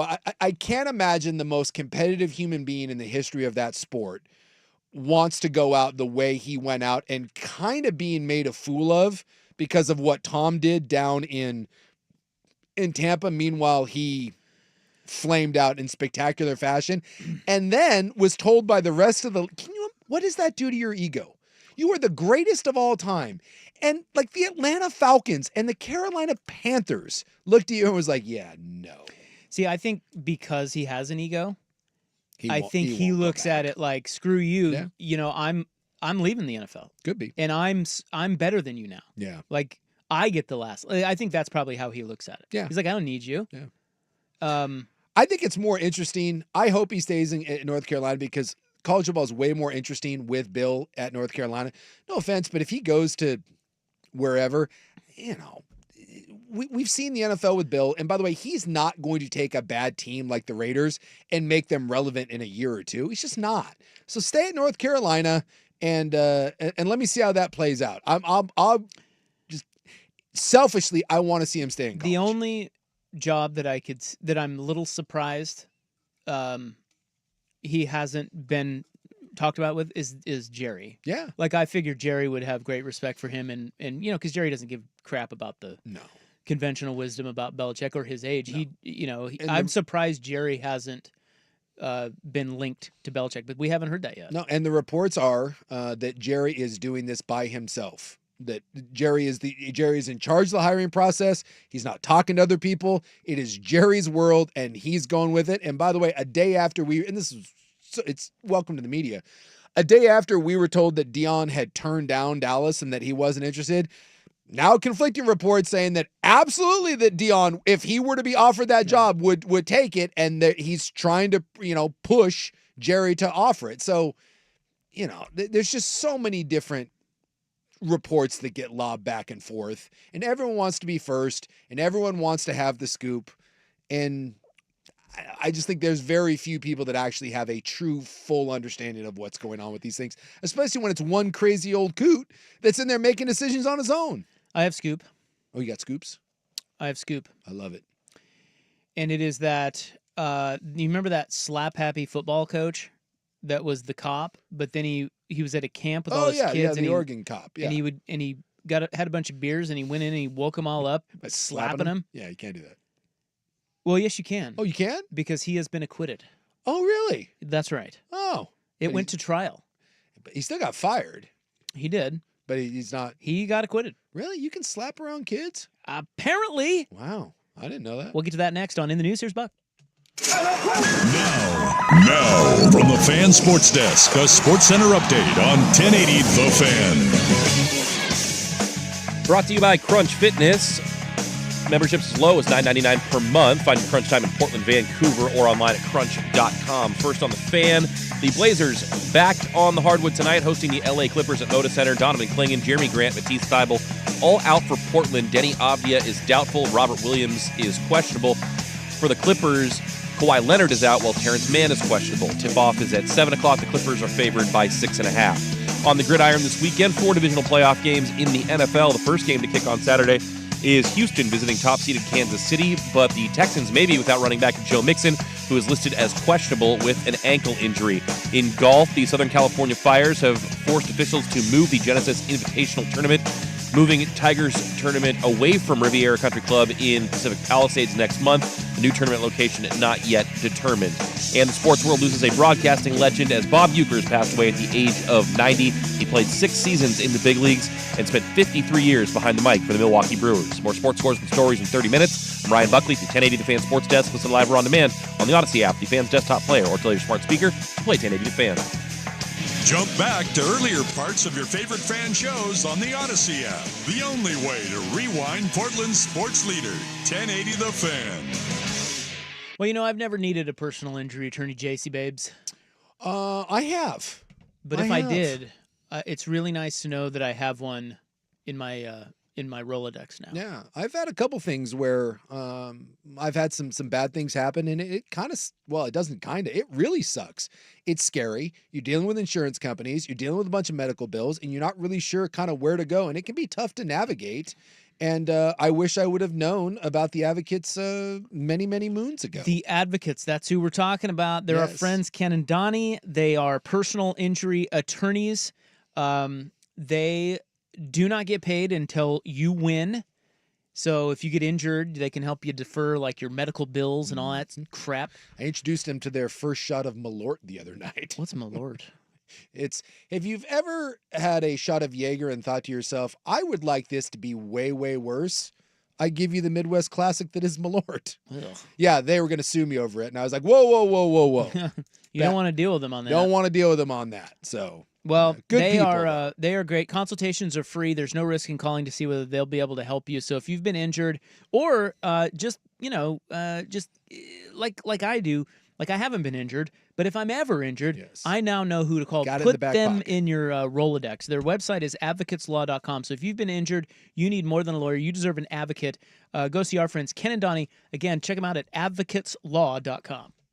Bellagio's Pizza, a local favorite since 1996.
That's me on guitar there. So talented. You know Tom Morello? Oh, is that Tom Morello? I do believe that is Tom. No. I am no Tom Morello. He's pretty good at that guitar thing. I love him. He's great. Yeah. All right. It is Jan 16, 2025. It is time for In the News. I am your noted newsman. Hello. Thank you so much. Right in the butt. Hey. Thank you. It's brought to you by the Advocates, injury attorneys at advocateslaw.com. Today is Appreciate a Dragon Day. Appreciate a Dragon. I don't know what that means, but... yeah, there's not a dragon. Maybe like a Komodo dragon or like a... Yeah, there you go. a Well, I lizard. told you my neighbor across the street, big into dragons, and they have inflatable dragons that they just decorate for the different holidays. Okay. So there's our dragon. That right we'll now, the appreciate. dragon is just deflated from Christmas, and I'm wondering if it's going to be blown up for Valentine's Day.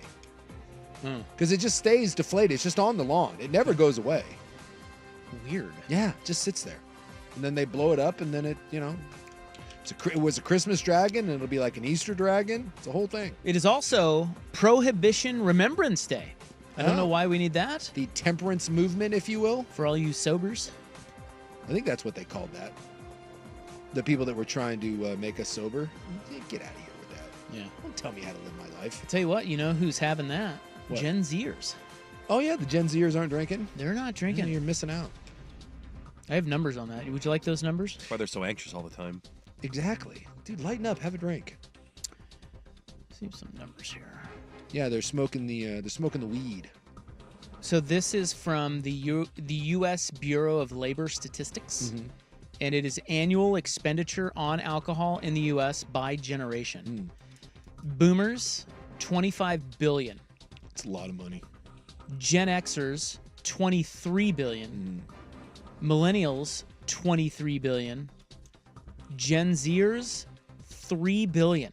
Good Lord. Is it because they don't have any money? Or Isn't that crazy? Huh. I don't know.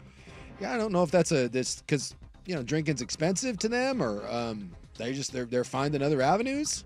Again, a lot of them just smoking weed or mushroom. I do know a lot of people that are more into weed and mushroom now than drinking. Yeah, I'm blaming the sticky icky. I also think that young people need to realize you don't have to get housed. Exactly. Yeah.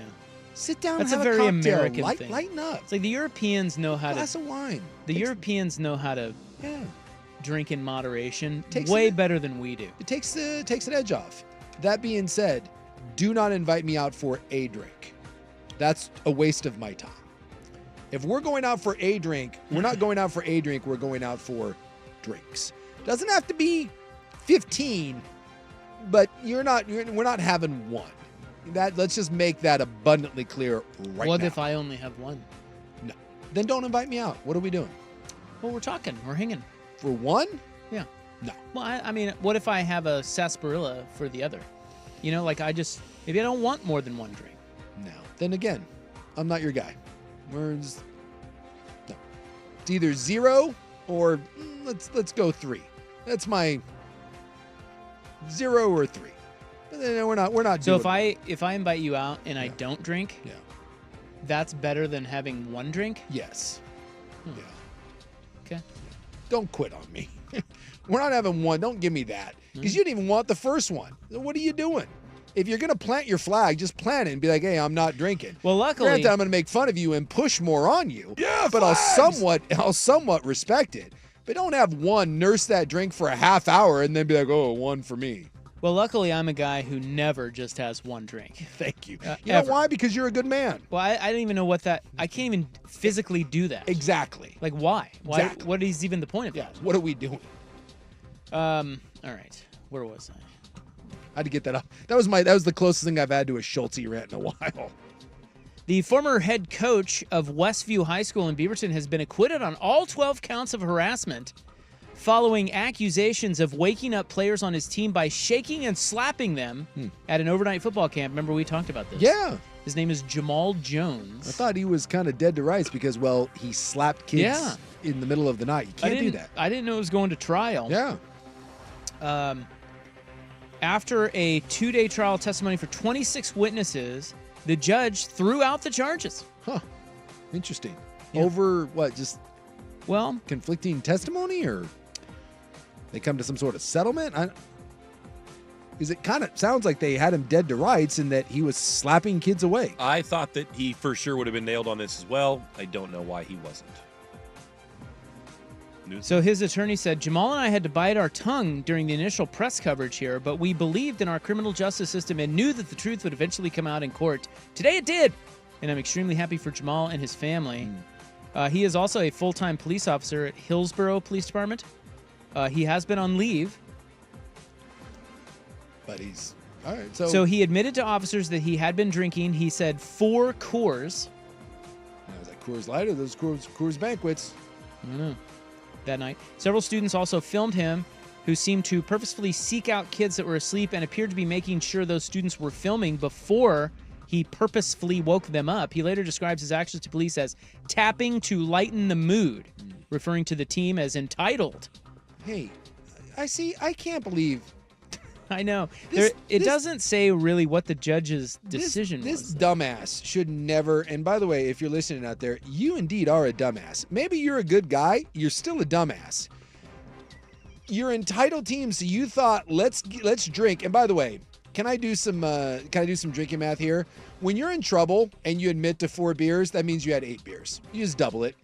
That's right. There's no way you had 4 beers. You had 8 beers. So you had 8 beers. And then you decided to toughen up your team by waking them up in the middle of the night by nudging them. Dude, you're a dumbass. You just are. Yeah, you're at a football camp and you decided it would be hilarious to smack kids around and wake them up. Good one, Full Metal Jacket. Sergeant Gunnery over there. You're a douche. Yeah, I can't buy into this guy. That being said, him being acquitted, damn. Does he get his job back? I would hope not. Does he get another job? Surely he gets another job. Coaching football, right? I wouldn't hire him. The fact that you were drinking and going into kids' rooms while they were sleeping, let me also just say this. If you're at a camp and you are entering kids' rooms while they sleep, male or female, you don't get to be the coach. You just don't. You're done. You find me one excuse outside of a kid having a cardiac emergency and you're CPR trained, were you at a camp, cheerleading camp, football camp, baseball camp, where it's a good idea for the coach who's been drinking to think to himself, I got a good idea. I'm going to go into these kids' rooms while they're sleeping. No. It's not a good idea. What if the kid's naked? What if that kid sleeps nude? You're like, oh, it's going to be hilarious. I'm going to wake him up. Yeah, no, it's not a good idea. Again, you're a dumbass and you don't get to coach kids anymore. We have controversy in Pendleton. Have you been out to Pendleton lately? I have not. You ever been to the Roundup? Yeah, I've been to the Roundup a couple times. My old man, rest in peace, the great Bob Brown. He loved him. Loved the Roundup. Some Pendleton Roundup. We have Pendleton Roundup controversy next on The Fan. This is The Fan's Window into Sports, a view into today's top stories, brought to you by Window Nation, online at windownation.com. To me, like us players, we just trying to win. We really don't care about it. We trying to go in there and just win. That's a tough environment, tough team, offense, defense, special team. We're just trying to go there and win. That's Lamar Jackson.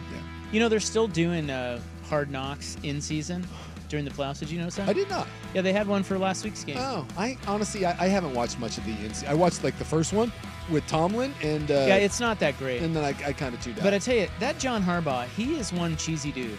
Is he? Oh my God. Well, I mean, it's the Harbaugh family. You can't grow up in that family and not. That was Lamar Jackson. Big game this weekend. Huge. Bills, Ravens. The Fans Window into Sports brought to you by Window Nation. 50% off all window styles. 2 years interest-free financing right now. Schedule your estimate by calling 866-90-NATION or visiting windownation.com.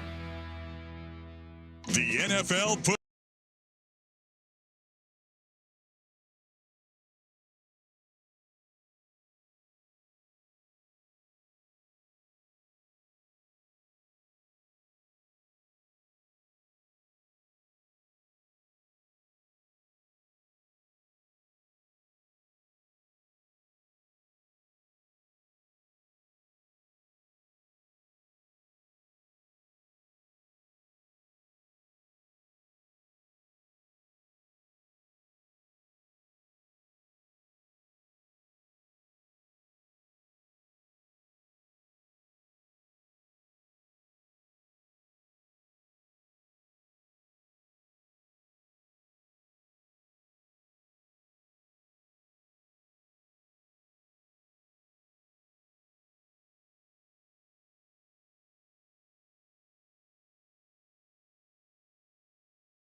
5. Your noted newsman here, very serious sports reporter and news reporter. We've got news contributor Jason Skukanik over there. Right here. He's got his little reporter hat on. Says press on it. No, it's a but fedora. I did order this like long sleeve top from Adidas. Why do they have the little thumb holes in the arms? Does anyone? No, Isn't it? I think just, runners like them. Yeah, just to keep your hands slightly warmer. I don't know. Well, I don't think it's that. I think it's just to keep the sleeves down. Is that what that is? Like Right. when you run, do your sleeves go up? I think people don't like them dangling. Perhaps I didn't realize that I just thought it was like a long sleeve top, and I realized that when I got it the other day, it's got thumb holes, and I'm like, I'm like, why would I ever walk around with my thumbs in my arm sleeves? And I'm not. Well, you're doing it right now. I know. I was doing it just to demonstrate. I don't understand. So I was asking. That's my big news story. Is why. Why do I keep my thumbs through these? I thought you used to run. I thought maybe you would have answers to that. I don't. They didn't have that when I ran. That was many years ago. Now, you should do an expose on this. You should put on your little press hat, your little press fedora, and go up to Adidas and get some answers. What's the deal with the thumbs? Corner the guys in the parking lot. Yeah. Like, hey, explain this to me. And shouldn't you tell me when I'm purchasing this that I've got thumb holes? Yeah, they didn't tell you that? It certainly wasn't in the description that I saw, but, maybe in the fine print. The Pendleton Roundup attracts large crowds every year. You know that. Oh, yeah. Hey, the Pendleton Roundup, St. Paul Rodeo. It's a big deal. Those are good times. Yeah. I mean, it's the Great American West. Yes, it is. I mean, come on. Yeah. So, rodeo events, concerts, parades, the whole thing. This year, some attendees to the Roundup are experiencing sticker shock when booking their trip to the rodeo. Uh-oh. So the Roundup is September 10 through 13, and a lot of Pendleton hotels are already sold out. Oh, yeah. Other rooms you can get for in between $100 to $500. But there is a hotel chain that is listing rooms for $9,999. Come again? Yes. I Would feel you pay like $10,000 for a room? I feel like I can buy half of the city of Pendleton for $10,000. Well, look at you, rich guy. You have 10 grand? That makes me rich? Well, there's a casino there. Oh. What do you like? That seems ridiculous. For the Pendleton, what possible room could be worth that amount of money? America's Best Quality Inn. Which I don't know. Is that the same as a Quality Inn? I think it's probably. They've added America's Best Quality Inn? I'm going to look up and see what the rating here is in Pendleton, Oregon on the America's Best. It's 2 stars. It seems a bit. It's not good. I would think that that's a bit of a price gouge. They are listing some rooms for close to $10,000, including one queen bed suite from September 11th through 13th. Now, the property manager of the hotel says that he is working with a client who gets the rooms first before they open up to the public. So what that is they are reserving him those rooms, and if you want them, you have to pay $10,000 for them. So you can screw that guy over, but you have to pay $10,000 to do it. I'd like to point out that if you would like to stay this weekend, at that $75, 62. Wow. And that's for a queen bed. That's as low as it gets. It's for a queen bed, isn't it? Now, if you want the queen suite, right? It's gonna run you a little. That's what this one is. Okay, that's gonna run you a little bit more. It's gonna run you $85. What is the? Did we ask this the other day when we were talking about the crappy hotels on 82nd? Yeah. What can you get a cheap hotel room for? Like, what is cheap anymore? I believe when we were talking about those, when we were reading the reviews, I think it was $59 or $49 for the even ones. at the worst. Yes. Drug riddled. Yeah. Oh, we read all the reviews where all that, and I believe those 59. Were right around $50. So this is, this is as good as it gets here at the America's Best Quality Inn. $85 for a suite. I think that's a tasty offer. $9,000. Oh my God. So the manager said that actually $10,000. The manager said that he would not tell the news who the client is, but once they reach a contract with that guy or whoever it is, then the rooms go down to $300 to $400 a night. Can I still say to $300 to $400 a night? No. And he said it should be back down in a week or so because they're good grief signing the but deal. that's still not. Isn't that weird that they have a deal with some high-end guy? Yeah. Who wants to stay there? Yeah. The price gouging thing, though, I went last year to with Dusty to the Great Crab Feed in the middle of nowhere. I think it was Richland, Oregon, and there was only one hotel in town, and the room that we stayed in had bloodstains all over it. And I'm not kidding. And not like little spatters of blood. Someone had drug a dead animal through our hotel room. Just huge swaths of dried blood all over the carpet. Damn. Yeah, well, it's probably mainly used for people that are hunting things. I just enjoy the fact that someone decided to clean their animal in the hotel room. Unless that was Maud's blood and she got a little mouthy. It's possible.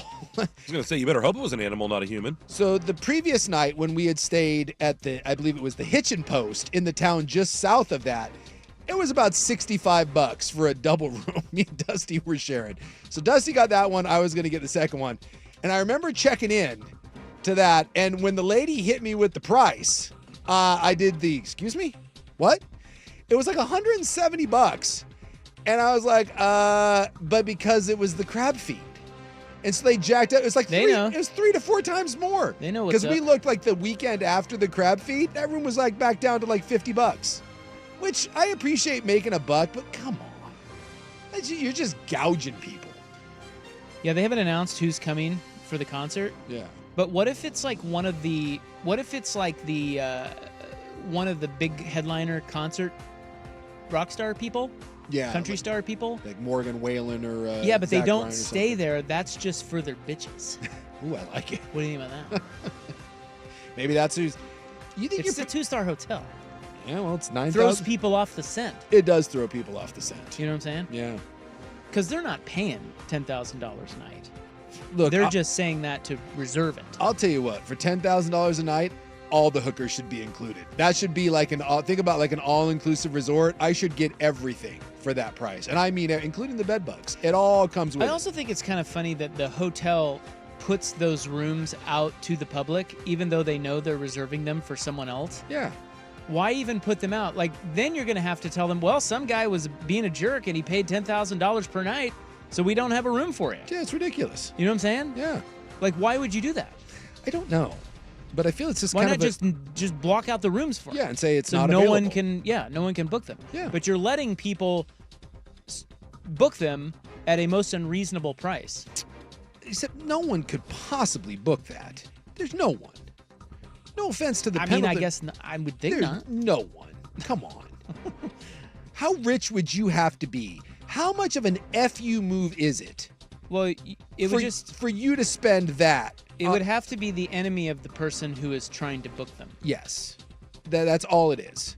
That is you are Immortal. It's Lou Holtz versus Ryan Day. That's the only one. Oh yeah, dude. So you said it was over September what? September 10 through 13. Yeah. So I'm looking here. The cheapest.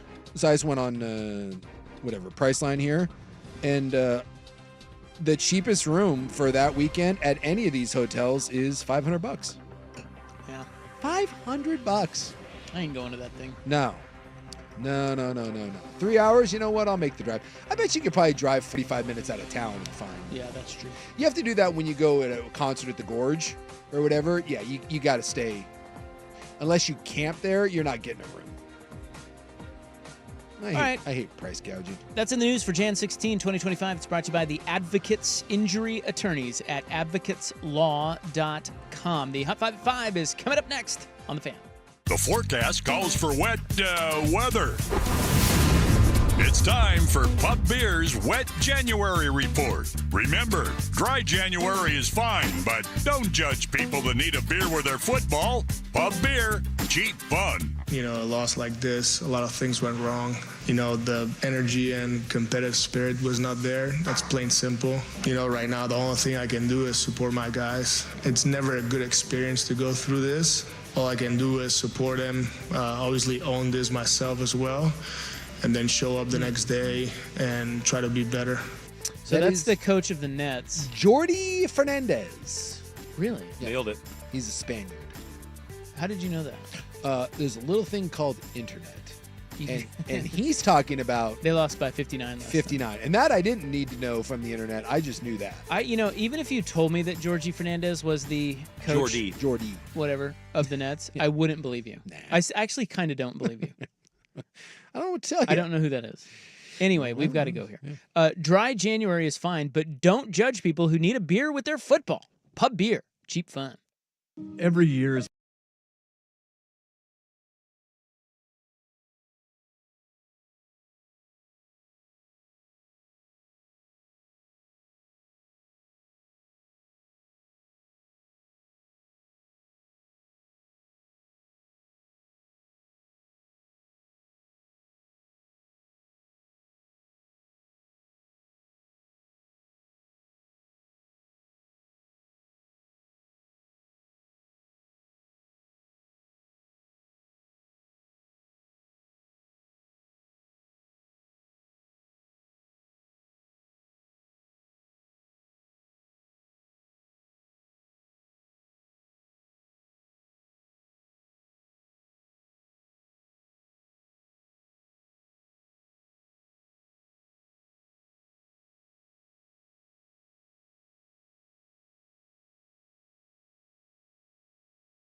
Now, from the Fan Sports Desk, a Sports Center update on 1080 The Fan.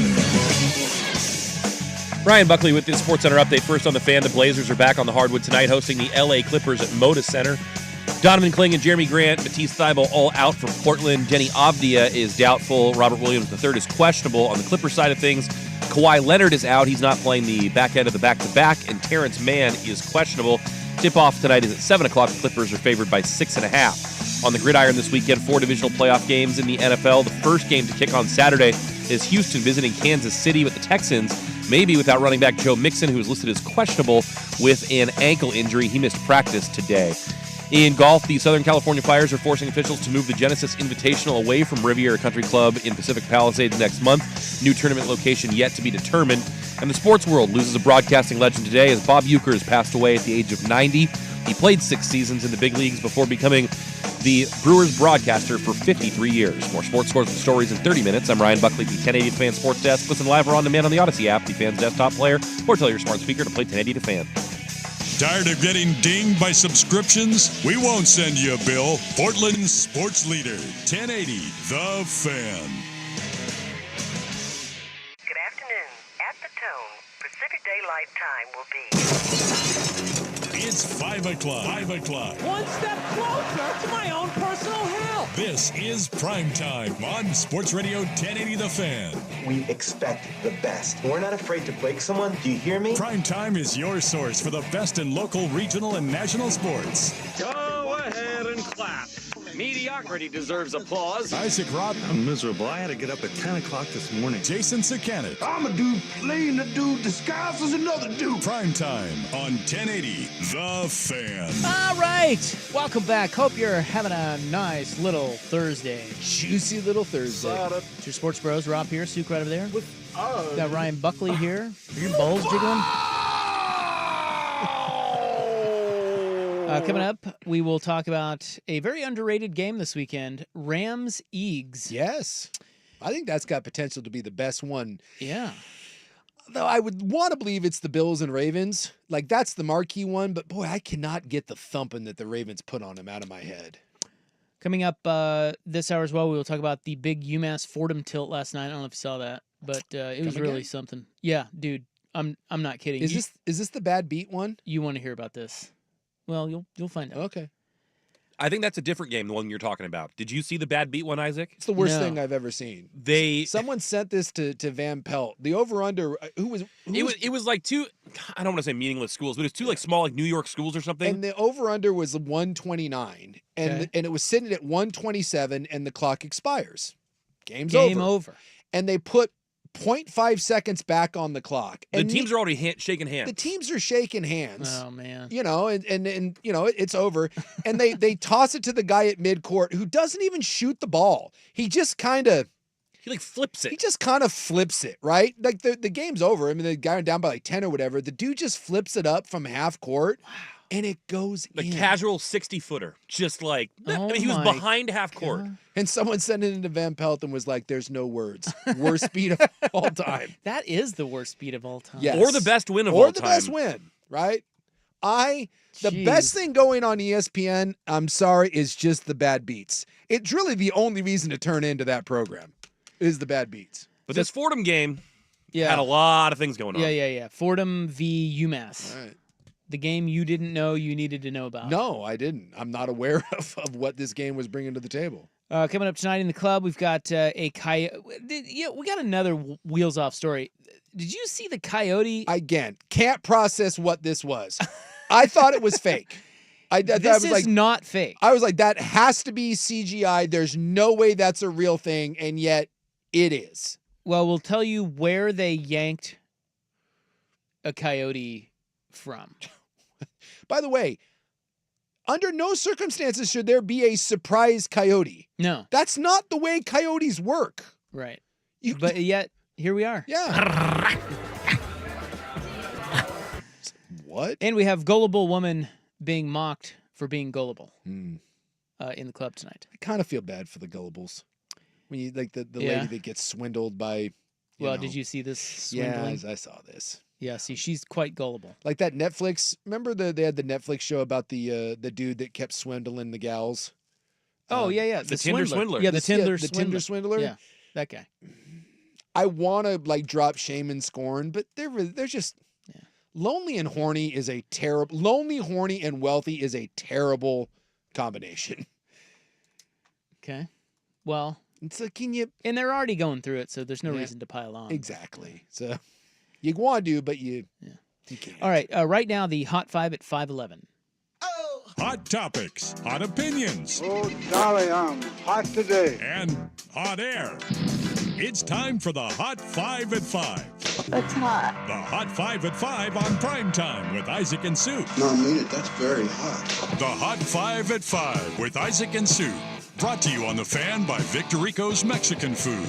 Discover Victorico's new savory menu items. Order in-store, online, or get it delivered straight to your door at victoricos.com. Yeah,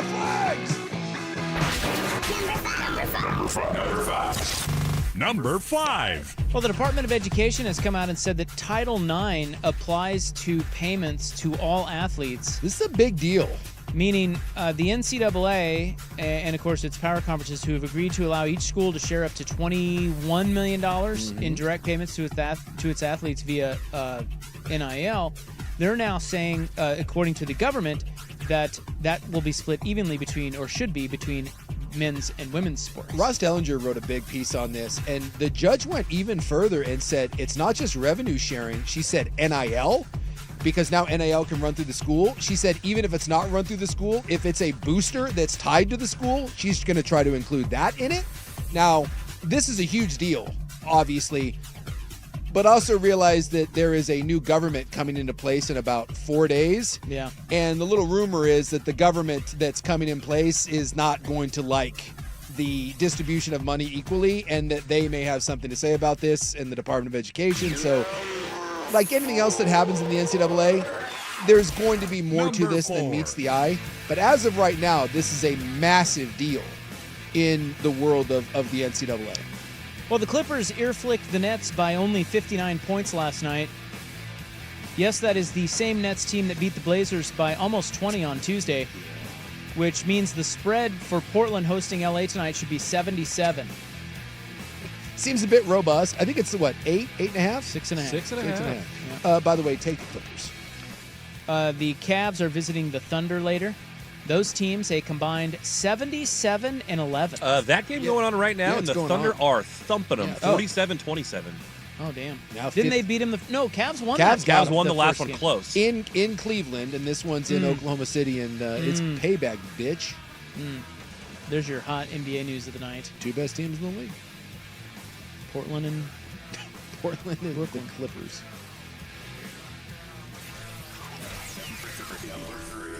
Play the new fun game of will DeAndre Ayton care at all? And if so, how much? 10%? 5%? January 1991 was the last time Gonzaga visited Gilgal Coliseum to take on the Beavers.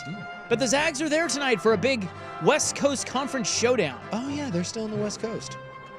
Yeah, well, and the Beavers are in the West Coast now. Yeah, I forgot about all that. Until the new whatever, well, I guess it's not the new, it's the old Pac-12, but the new version of it.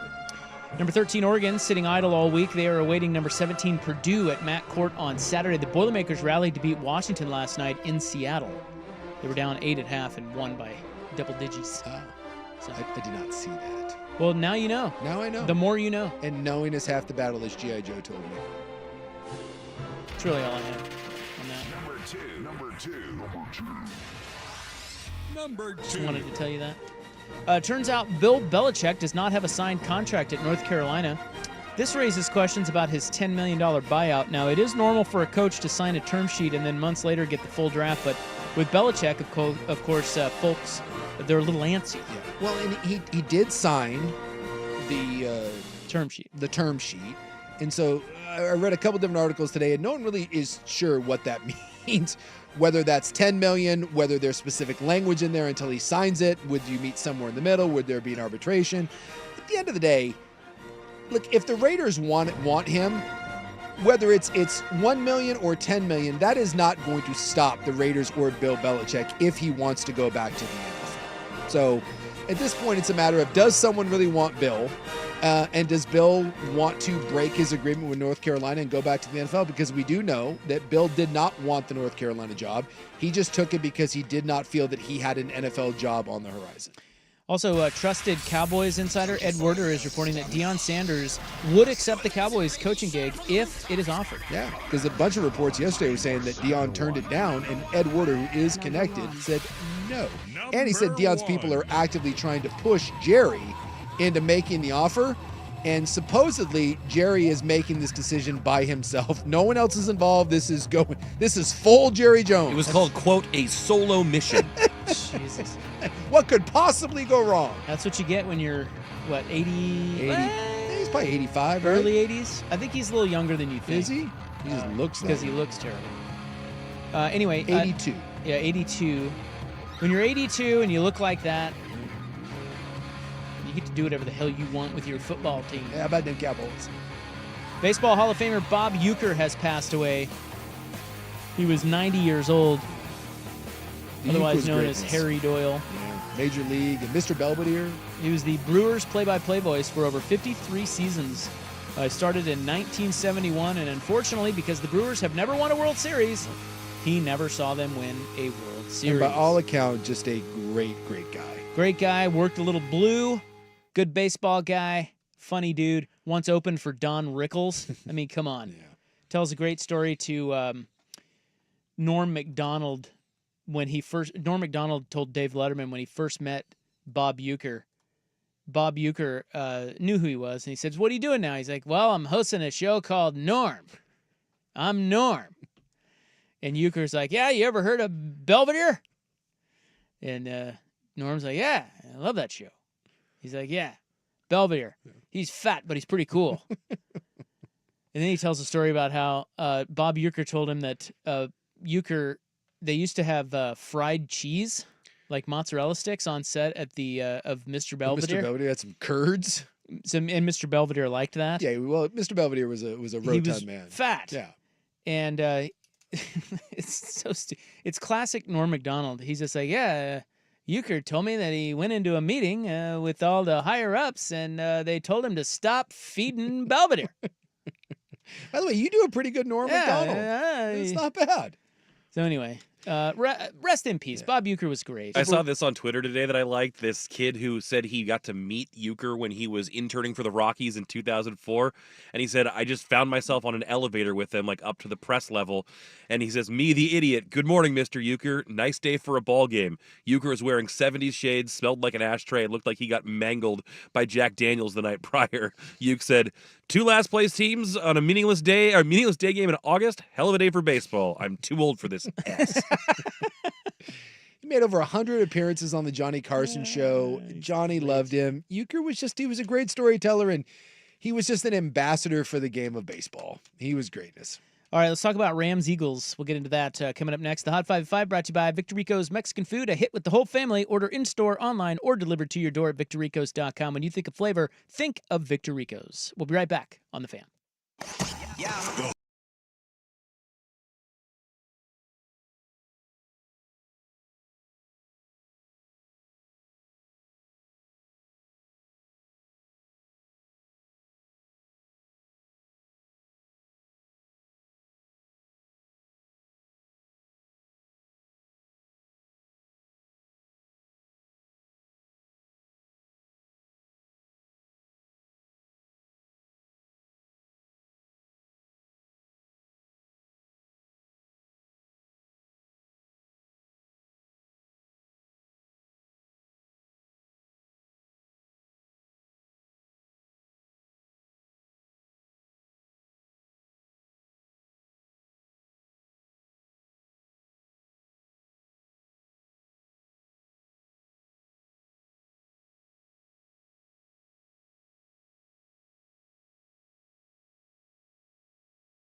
Lonely, horny, and rich is a tough place to be. It's a tough place to be. You're going to get swindled.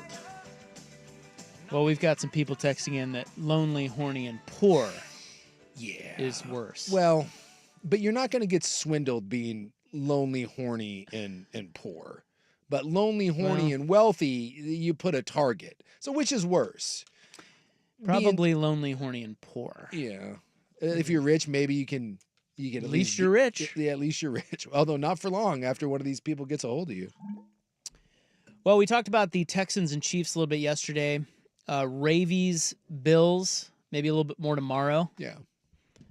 We haven't covered that much, have we? No, we have not. And it's by far. Oh, yeah. I mean, that's as good as it gets. Well, I think don't even know what to say about that game. It's just like, let's just get our popcorn and sit down and enjoy. Hopefully it's a good game because when they played in the regular season, I mean, it was just a bloodbath. Baltimore ran all over. They're not going to do that again. I wouldn't think so. It's going to be cold weather, maybe some snow happening up there in Buffalo. And, Buffalo is peaking at the right moment. And your two MVPs, I think this is going to be freaking fantastic. And I do think the winner of this, I think they go to the Super Bowl. I think they probably win the Super Bowl. Although, I hope Kansas City doesn't do this. If Kansas City wins it with this team and this season, just throw your hands up and the deal with the devil has officially been made. Because Kansas City's not that good. 3 in a row, though. Mahomes, though, 6-0. Well, 2-0. This would be 3. That's what I'm saying. Like, if they win it, it's third in a row. Yeah. Mahomes is 6-0 in the divisional round and it's never had a turnover. In the divisional round? In the divisional round. Never? No. The Texans are hooped. He has been to the AFC title game every single year of his career. The Rams-Eagles is pretty interesting. Absolutely. This one's in Philly. Now, they have played this year, and Philly beat them handily. Yes. And the Eagles beat the Rams last year, too. Although this Rams team, they've been through a lot. And this is not the same team. I mean, they played the Eagles. I'm going to see what day that was that they played them. They played them like kind of towards the middle of the season. The Rams have been through so many injuries and so many versions of themselves. And so what you're seeing right now is a much better version of the Rams. That's true. That was 37-20. And they were the Rams fell to 5-6. 5-6. So it's kind of at the low point. Yes. For them. So you just, I mean, I don't put a ton of stock in that game, in that all year we looked at the Rams and we're like, whatever, if they ever put it together. Well, towards the end of the year, they did put it together. And we said against Minnesota, the Rams' best is going to beat Minnesota. And it beat Minnesota and it beat them handily. Remember that the Rams' best also beat the Buffalo Bills this year. And the Rams are finally healthy, and I think they're peaking right now. And Philly is maybe the best roster in the NFL, but I also think it's the great roster that no one really trusts right now. And some of that probably has to do with coaching, and some of that has to do with the fact that they're like 29th in the league in throwing the football. I think that's an interesting sort of dichotomy about this game is who you trust. Like, digging into this a little bit today, I don't know that I trust the Rams outdoors. Yeah. In January against the number 1 defense. Yeah. That's a different ballgame, man. And look, the Eagles, they did not look pretty last week, but looking back at their numbers, they've scored 20 or more every game since their bye week, which was like week 4. Yes. Absolutely. So they still score. I mean, they still managed to score 22 and kind of just run away from Green Bay. Well, they don't throw the ball very well, but I believe it's the number 1 or number 2 rushing offense. Yeah, exactly. In the league. Well, not only that, but they rushed for 314 yards in that last meeting against the Rams. Yeah. And I get it, different Rams team now, but the Rams overall this season, all games included, are 19th in EPA allowed per rush attempt. So they are not the best rush defense. No. And so I went back. So I thought about the weather. I was like, man, the Rams outdoors scares me. Did you go back and get the Stafford numbers? Did you see those online that were circulating? No, in I'll cold get to those weather? after years. Yeah. Yeah, no, I was just looking at the Rams with McVay. I didn't look at Stafford, but the Rams. So I went back and looked at the Rams in the playoffs on the road outdoors. Okay. And they have only played, McVay got there in 2017. They have only played 3 outdoor road playoff games. Makes sense. I mean, there's haven't been that many probably road playoff games, period. Like, Well, they played one year. They played in New Orleans. Okay. They've played in Detroit. there's a lot of dome. Yeah, last year, wasn't right? Detroit. Last year, I thought they played in Detroit. Oh, it was Detroit. You're right. Yep. Yeah, and that was a close game, but Detroit got them. I mean, a lot of the teams play in dome, so. So they have won 2 of those 3 outdoor playoff games. Okay. They won in Seattle when the temperature was 39 degrees. Mm-hmm. They won in Tampa when the temperature was 50 degrees. And they lost in Green Bay one year. The temperature was 35 degrees. All So right, that's really all you have to go on. And the Tampa game means nothing. It was 50 degrees Right. in Florida, whatever. Now, and also I would make the argument, I'm not certain what that Tampa team was, but I do know Seattle, and I would certainly think that Tampa team falls into this category. This Eagles team, regardless of their coaching staff, this is a much different animal. This is a 14-win Eagles team. There's a couple things that still lead me down the I'm scared of the Rams outdoors. One is they've played in a dome 3 straight weeks now. Mm-hmm.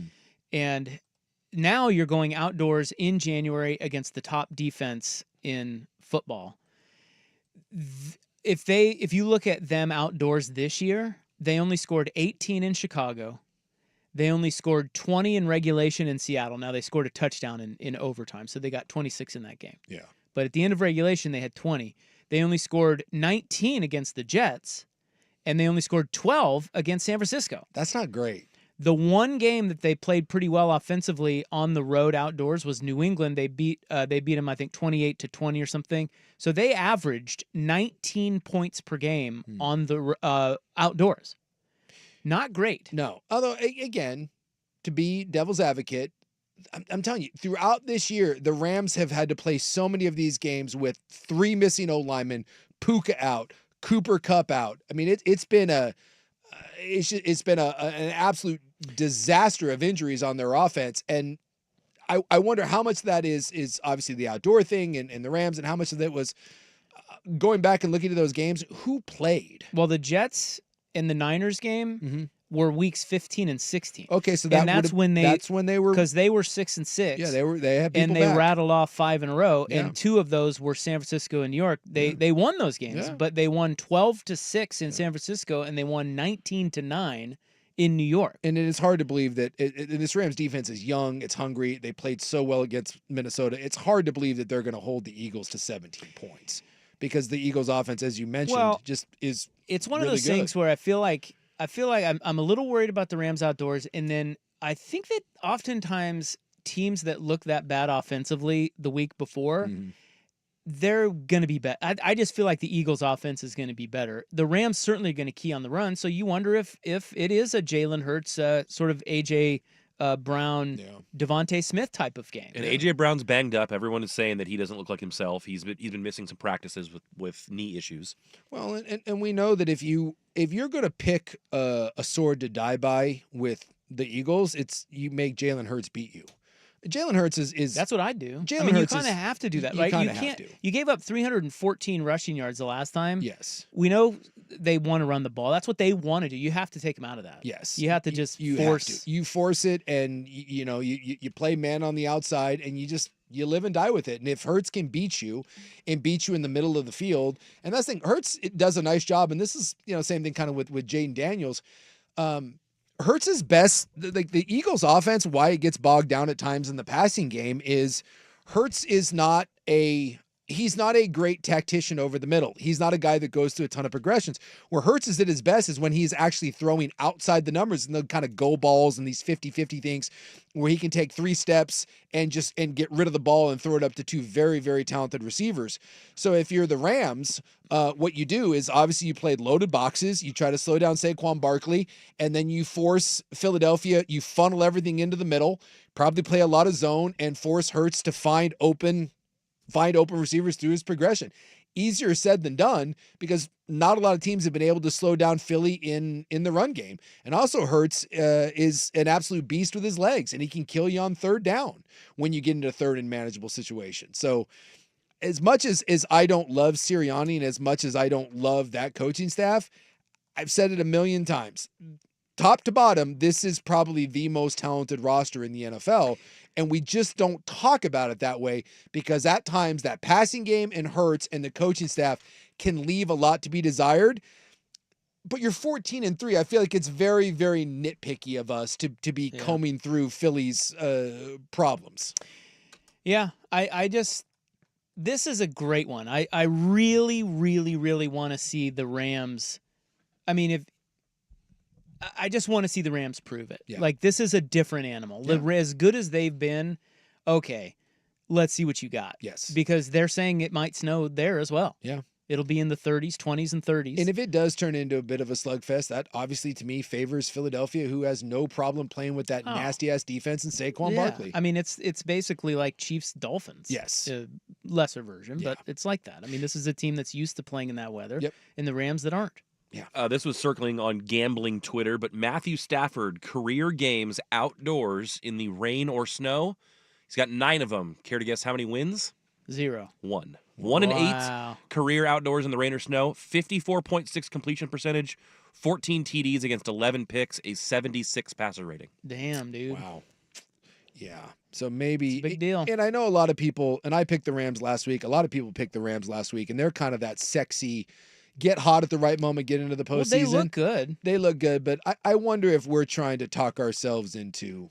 I think in the public, I wonder if we're trying to talk ourselves into the Rams. I think a little bit. You might be onto something there because the point spread for this game is 6. Yeah, which is oddly high considering, the kind of the general perception about LA and how bad Philly looked at times last week. You know what I'm saying? Yeah. Like the odds makers aren't fooled. They're like, this is about a touchdown. Yeah. Well, and like this run that the Rams are on. You know me, I don't like giving a lot of credence to beating bad teams. I just think beating bad teams in the NFL isn't that hard to do. It's the Denver Broncos thing. They get into the postseason. You beat one team that was a playoff team all year, and that was the Tampa Bay Buccaneers. That was at the beginning of the year. Whatever. The Rams, the one thing you could say is like without this game, I would feel absolutely hopeless because this run that they've been on, it's the Saints, it's the Niners, it's the Jets, and it's the Cardinals. And then they did boat race the Vikings, but that win in there against Buffalo. Yeah. They did get Buffalo, but it was Where was that game? It was in LA. There you go. 44-42. Yeah. I remember that. And you're not scoring 42 points against the Eagles. Oh, God, no. Not outside in that weather? No. In Philly? No. Against that defense? Yeah. So different animal. Yeah, you can talk yourself into the Rams all you want. This, if it looks like the Eagles, smells like the Eagles, it's probably the Eagles. It's just it's the Sirianni effect, man. People just don't want to trust Sirianni. Well, and McVay is the other way. Like, yeah, you trust that guy. He's won a Super Bowl. Yes. I mean, he's legit, and Stafford's legit. It's hard to bet against them. Yeah. But and I know some of the shine had come off him a little bit, but Vic Fangio is a really, really smart defensive coordinator, and he's got that group hunting. And I know they had a couple injuries last week, but again, this Eagles D is just, it's scary at all levels, and they have defensive linemen that can absolutely destroy an offense, including right now. You can make the argument that Jalen Carter is the best defensive tackle in football. I mean, he is just problematic. Interesting game. Yeah. UMass beat Fordham last night, and you need to hear about it. Next, here's Buck. Now, from the Fan Sports Desk, a Sports Center update on 1080 The Fan. Ryan Buckley with this Sports Center update. First on the Fan, the Blazers back on the hardwood tonight. They're hosting the LA Clippers, who are on the back end of a back-to-back.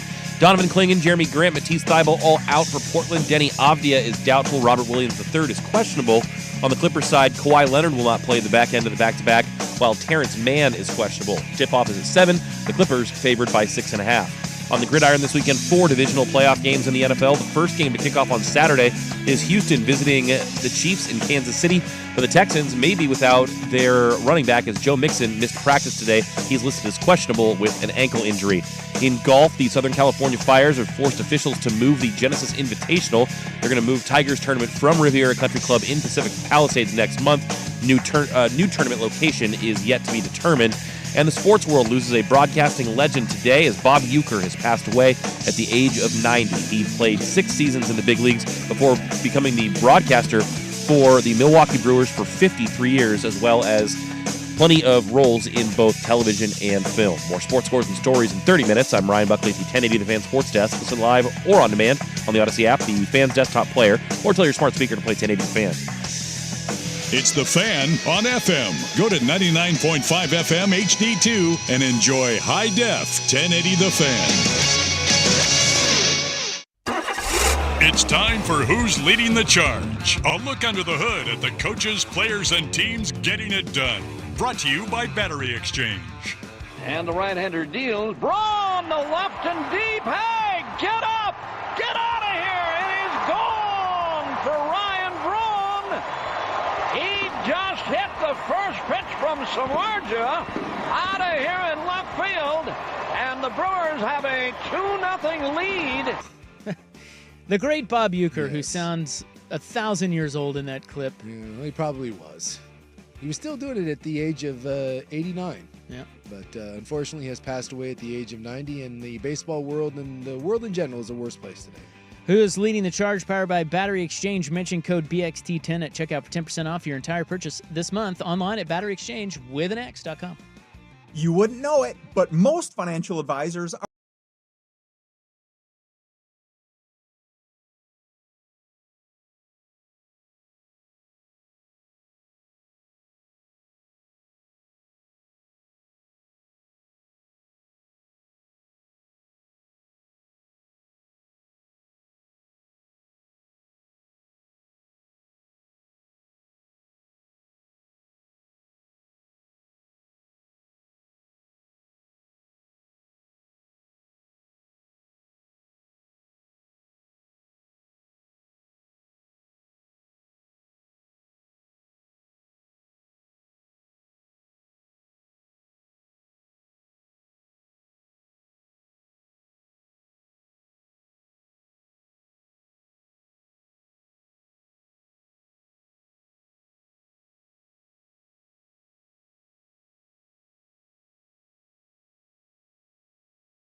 All right, the club is right around the corner. Sometimes in sports, the stars align. You know, there's just variance. You never know what you're going to get when you buy a ticket to a UMass Fordham game. No. I don't know why you would, but all right. Would you rather go to UMass Fordham or Blazers Nets? Oh, my God. Assuming they were both local. Does UMass have cheaper drinks? Probably. Less parking? Yeah, probably fewer people. Yeah, give me UMass. I'd probably get better seats. You know? Well, the Blazers have a good speakeasy down there. I might take that. The UMass Fordham game last night was a thriller. How? Why? Well, I'll tell you. I did not have this on our bingo card.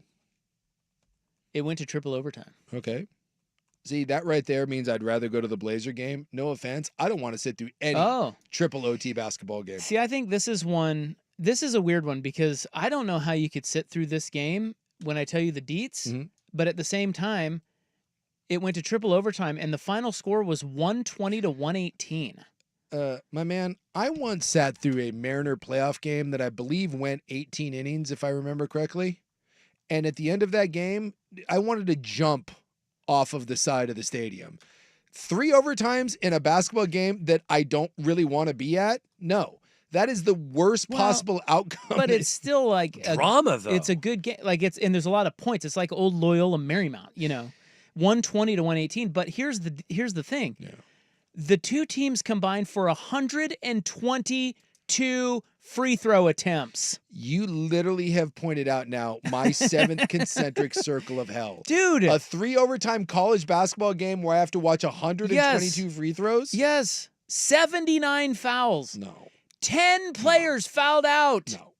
10. No.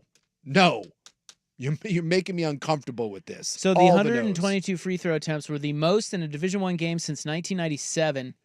The 79 fouls, the highest since 2017. 5 players attempted double-digit free throws.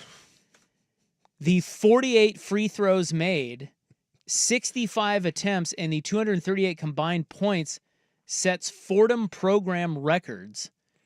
And oh, by the way, we had a flu game because some guy named Rasul Diggins, who plays for UMass, he went off for 46 points, all while puking due to a stomach bug. They got like video of him off to the side over the bucket, just letting it out. I guess that's kind of fun. I mean, like, that guy's puking. I'm going to say that's a program record. That is a program record. But well, how do you know that? You just said it, right? Yeah, well, you sounded like oh, of course I know Why the is UMass. That has to be a program record. I would for puking and putting 46 up 44 points. I would have left this game. Dr. J played there. I would have left this game after the first overtime. Would you? Yes. I would have. Whoever I was with, I would have. You wouldn't see that one through. No. Pot committed now. No, I would. I'd be like, I'm out. And they would have been like, no. I'm like, no, I'm leaving. See, I think if I stay for the first overtime, I'm more likely to stay for the second too. 100%. No. That's a game where it's one of those I can't take my eyes off. No. I'm already here. There's another overtime. Let's go. And if you've already sat through presumably 100 free throw attempts, you've earned seeing that finish. No. You're just doubling down. You know what? That's just bad money. No. That's good money chasing bad money. Strong. You just got to leave at that point. The Vancouver Ford text line says, this game should be the reason we outlaw basketball in this country. Thank you. Like if I was Wait, you're for outlawing basketball? Yes. If I was at a Blazer game, tonight against the Clippers and that thing went to double overtime and you made me there, I would riot. Like I went to leave. They're like, no, you can't leave till the end of the game. I'm getting arrested. I am not sitting through that. No.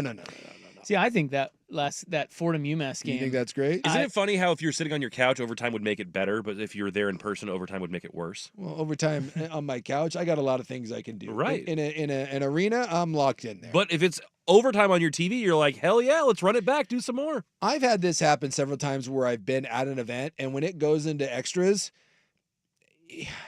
you're kind of pissed. You're like, really? Like I've seen it, I've done it, I had my dog, I had my beer, I'm ready to go home. I don't need this to go anymore. And maybe if you get 1 extra frame, sure. But 3, no. And the free throw thing, double no. 122. Oh my God. No. Every time they blew the whistle, I would just boo. And someone needs to get a hold of that ref and be like, hey, you run this damn clock.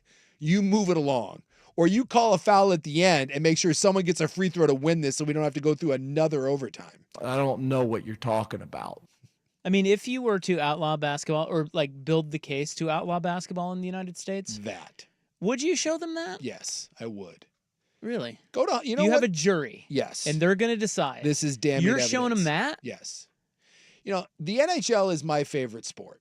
Love the NHL. I'm watching it right now. Go Red Wings.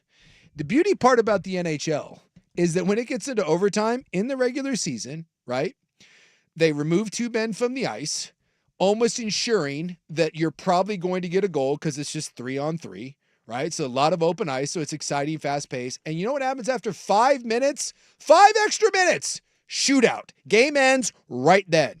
Because they know no one, even diehard hockey fans, wants to watch 2 to 3 overtimes. Not happening. Shootout. After that first OT, they should have just gone to a 3-point contest. You each get to pick one guy that goes to the top, and he just shoots threes, and the first guy that makes it and that guy misses, you're out. I'm all for that. Way better. Like Deal says, the NFL is the most popular sport in the U.S. 10 minutes, that's all you get. That's Basketball goes until no one cares and just wants it to end. Bingo. And you know what? Having sat through baseball, and I love baseball, it's too much. Anything over 11 innings is too much, and if you say otherwise, you're lying. Well, baseball, they obviously they Goes at least forever. during the regular season they changed it so that the runner starts on second base. So they're trying to, and that has really helped. Like games don't go that long anymore. Having sat at that Mariners playoff game, I'm telling you, because the Mariners lost and their season was over, you know what? No one cared. As you were leaving that stadium, no one was sad. Everyone was happy because the game was over. Even diehard Mariner fan was at least like, you know what? At least it's done. At least I can go home now. No one wanted to be there. No one. But that was the playoff. I was like, playoff. At that point, yes, you were seeing it through as the playoffs, but no one cared who won and lost, just that the game was over.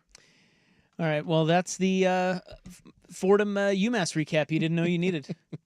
It's amazing. God bless America. Free throws. That's right. All right. Up next, looks like an open seggy here on The Fan. It's time for a Ducks Report, the inside story on Oregon athletics, brought to you by Mods PDX. The future of building is here. Well, the Oregon women's hoops team opened a 3-game homestand with a win over Purdue on Wednesday. Deja Kelly leading the way with 15 points. They're now 13-5 on the season, Kelly Graves' bunch. Go Lady Ducks. It's not the number 13th ranked team in the country, the male Ducks, but No, they will play on Saturday. They're going to beat Purdue on Saturday. Probably. After being up by 10 and then having it tied and then win on a last-second tip. That's their mojo. Mods PDX, the future of building is here. If you're considering new construction and want it done right and fast by a team that's focused on innovation, collaboration, and creativity, you want Mods PDX. At Mods PDX, we craft beautiful, sustainable, energy-efficient buildings of the highest quality. Our modular approach means your project can be completed faster than traditional construction, and our team of uniquely qualified architectural and trade professionals have the expertise and experience to make your vision a reality. Visit us today at modspdx.com. The Fan is live on YouTube, Twitch, and now Windows.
to give you an update from the American Express.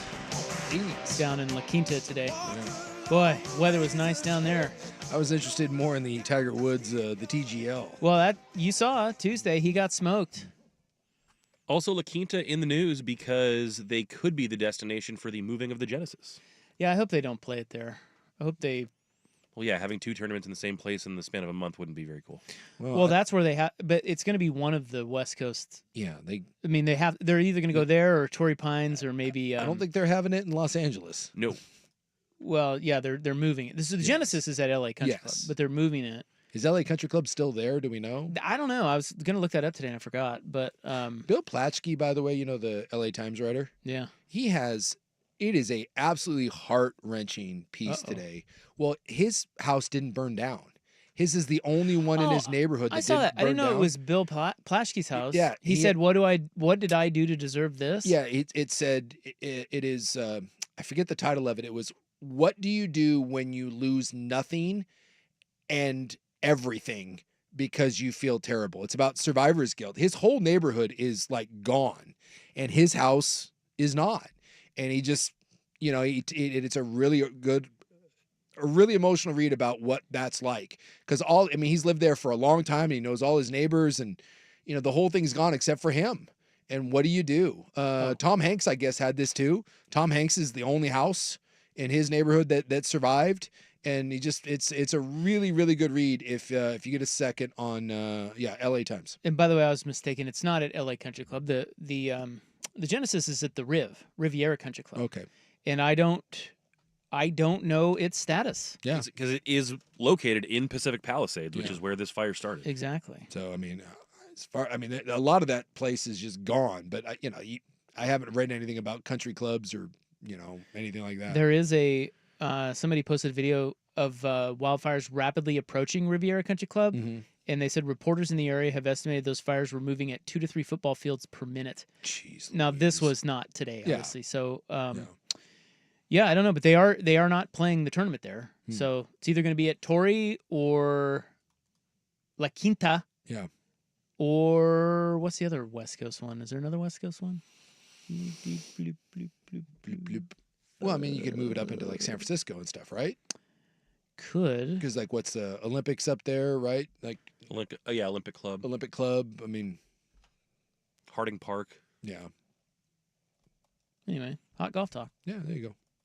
And a newspaper recommendation for you. Yeah, I'm not going to read that. Oh, well. It's just too sad. It is it's very sad. And, you might get this like, oh, what do you have to complain about? You didn't lose anything. I'm telling you, read it and you can feel his pain in that thing. It's tough. Survivor's guilt is a real thing.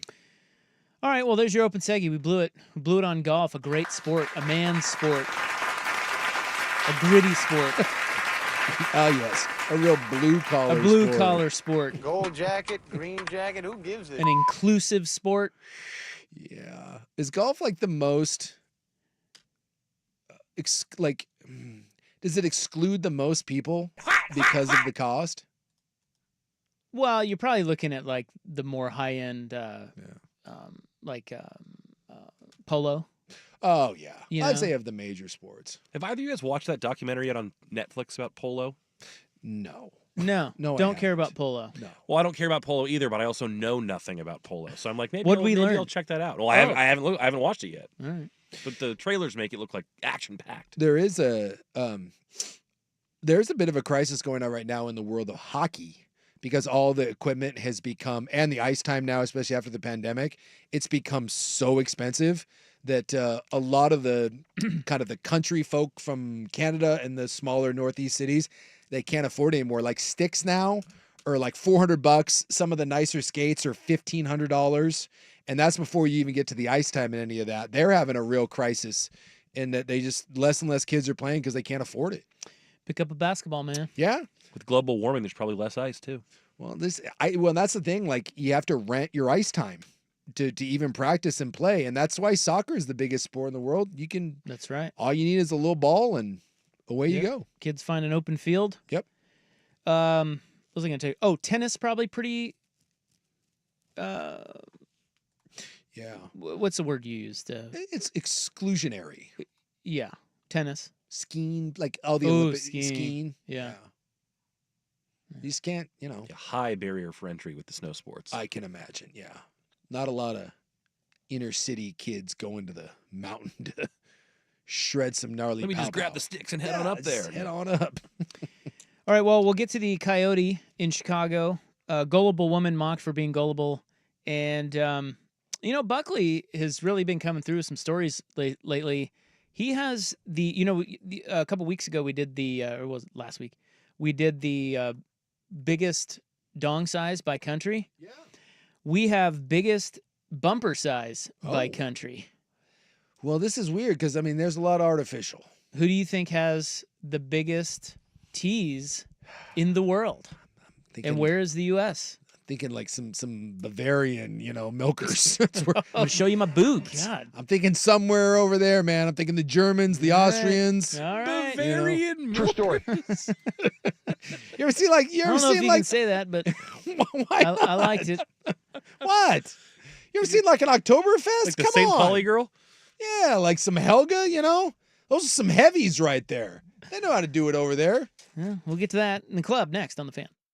Hey, it's Rob, and for those who love to golf, you've heard how strong Langdon Farms plays in the winter. It's where I play all year, and that's because it's just a top-notch facility that provides great value on all fronts. But no course in our area is more committed to quality winter playing conditions. They invest in sanding, and the drainage is as good as it gets. You will see the difference when you play. Look, we're lucky. We can play year-round in our region, but for it to be most enjoyable, the course has to do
From the Fan Sports Desk, a Sports Center update on 1080 The Fan.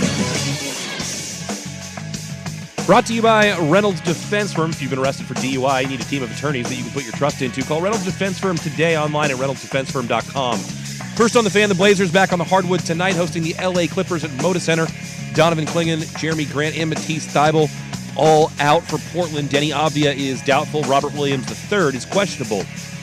On the Clippers side of things, being that it is a back-to-back, Kawhi Leonard not playing tonight.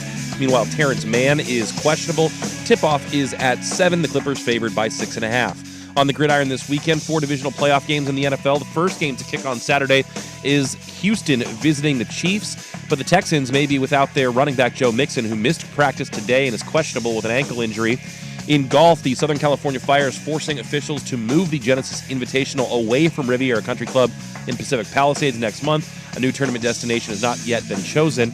And in the sports world, loses a broadcasting legend today as Bob Uecker has passed away at the age of 90. He played 6 seasons in Major League Baseball before becoming the Brewers broadcaster for 53 years, also remembered fondly for roles in television and film. More sports scores and stories in 30 minutes. I'm Ryan Buckley at the 1080 The Fan Sports Desk. Listen live or on demand on the Odyssey app, the Fan's desktop player, or tell your smart speaker to play 1080 The Fan. Did you score a smart speaker over the holidays? Just ask it to play 1080 The Fan. The following show may contain adult themes not suitable for children. Shut the hell up. Club 1080 with Isaac and Souk. It does go well with a chicken. I didn't know hanging out with you was making me smarter. Full disclosure, Morty, it's not. Temporary superintelligence is just a side effect of the mega seeds dissolving in your rectal cavity. Oh, man. Yeah, and once those seeds wear off, you're gonna lose most of your motor skills, and you're also gonna lose a significant amount of brain functionality for 72 hours, Morty. Starting right about now. Club 1080 with Isaac and Souk is brought to you by Pub Beer, the official beer of cheap fun. It's chicken. 1, 2, 3, 4. 1, 2, 3, 4, 5.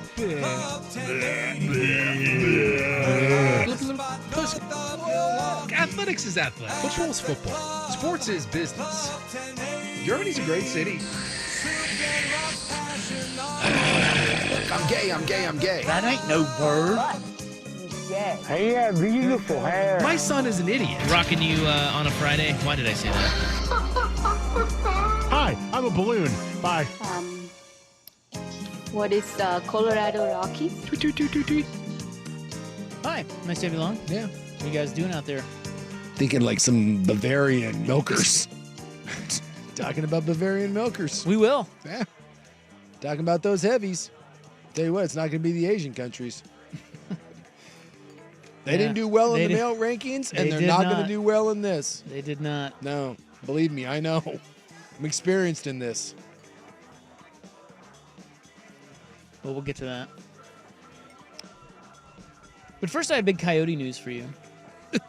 This video was insane. Dude, it's just... I still kind of can't really believe it. I'm always careful when this stuff happens because I'm like, this is real. I'm like, is it really real or is it set up? No, it's a real story. So this happened in Chicago at an Aldi, which is a grocery store. Yeah, grocery store. So picture at your local Freddy's or Safeway or wherever it is you shop for your groceries. Yeah.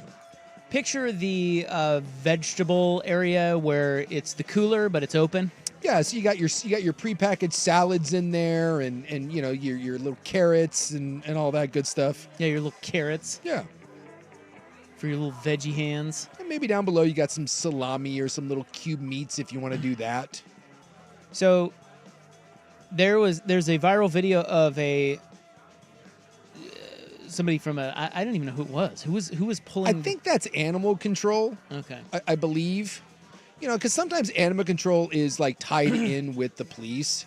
Because I don't think it's cops, but it's possible. It's some sort of city authority of some kind, and they got a stick and they're rough talking something in the salad aisle. So he's reaching down in between like where your little carrot boxes are. Yeah. And you don't know what he's reaching for. No. But first he's got a mop handle and he's poking at it, which, again, I like that more and more people are following my my protocol. If you don't know what something is, there's only one thing you can do. You poke at it. And once he's poking at it, then he's able to reach in and grab it. So he reaches in, grabs it. Yeah. And he pulls by the tail. Yeah. He pulls out of a cooler in a Chicago. Yeah. This is in the middle of the city. Yes. Behind a big sign that says, say hello to fresh. He pulls out a coyote. Yes. And it is full-grown coyote. A full-grown coyote is in the veggies. It's in amongst the How? How and why? How? How Why? and why? And who? I and don't when? know. Too much question.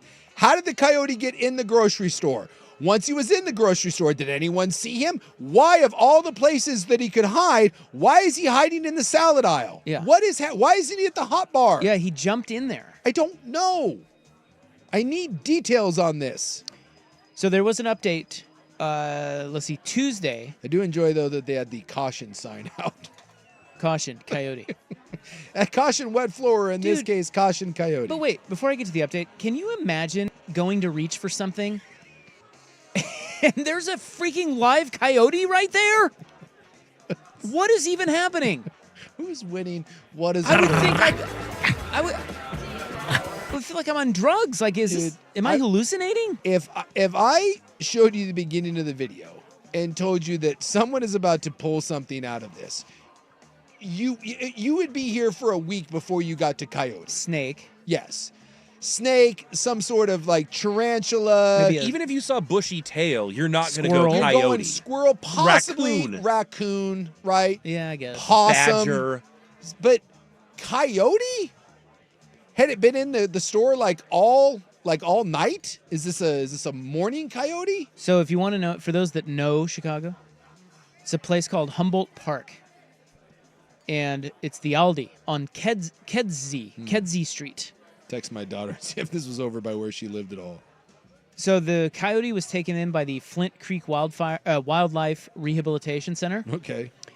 And they have said that the coyote is doing fine. Well, thank God. He's not dead. He's enjoying his fruits and veggies. Turns out he was on LSD. Oh.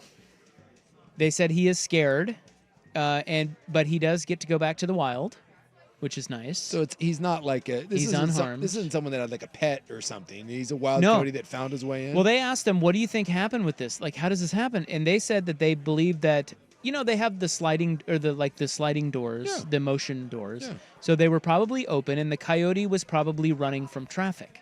Oh. And so it runs into the store, a little spooked, and it dives in there because it's Safe. It's startled. Yeah, it's startled by the people. Huh. Well, I'll be damned. I hadn't thought about that, but that does make sense. And you are seeing more and more urban coyotes. I mean, they're kind of everywhere. I'm not going to lie. If I was at New Seasons and I saw a coyote, I'd be like, that's pretty cool. What's wild is this same group, the rehab center, Yeah. they said that the same thing happened at a Quiznos in Chicago in 2007. Really? It's the most random thing of all I time. was just hanging out at a quiz. But the Quiznos make sense because you got like open meats and cheeses and... Not really. A coyote?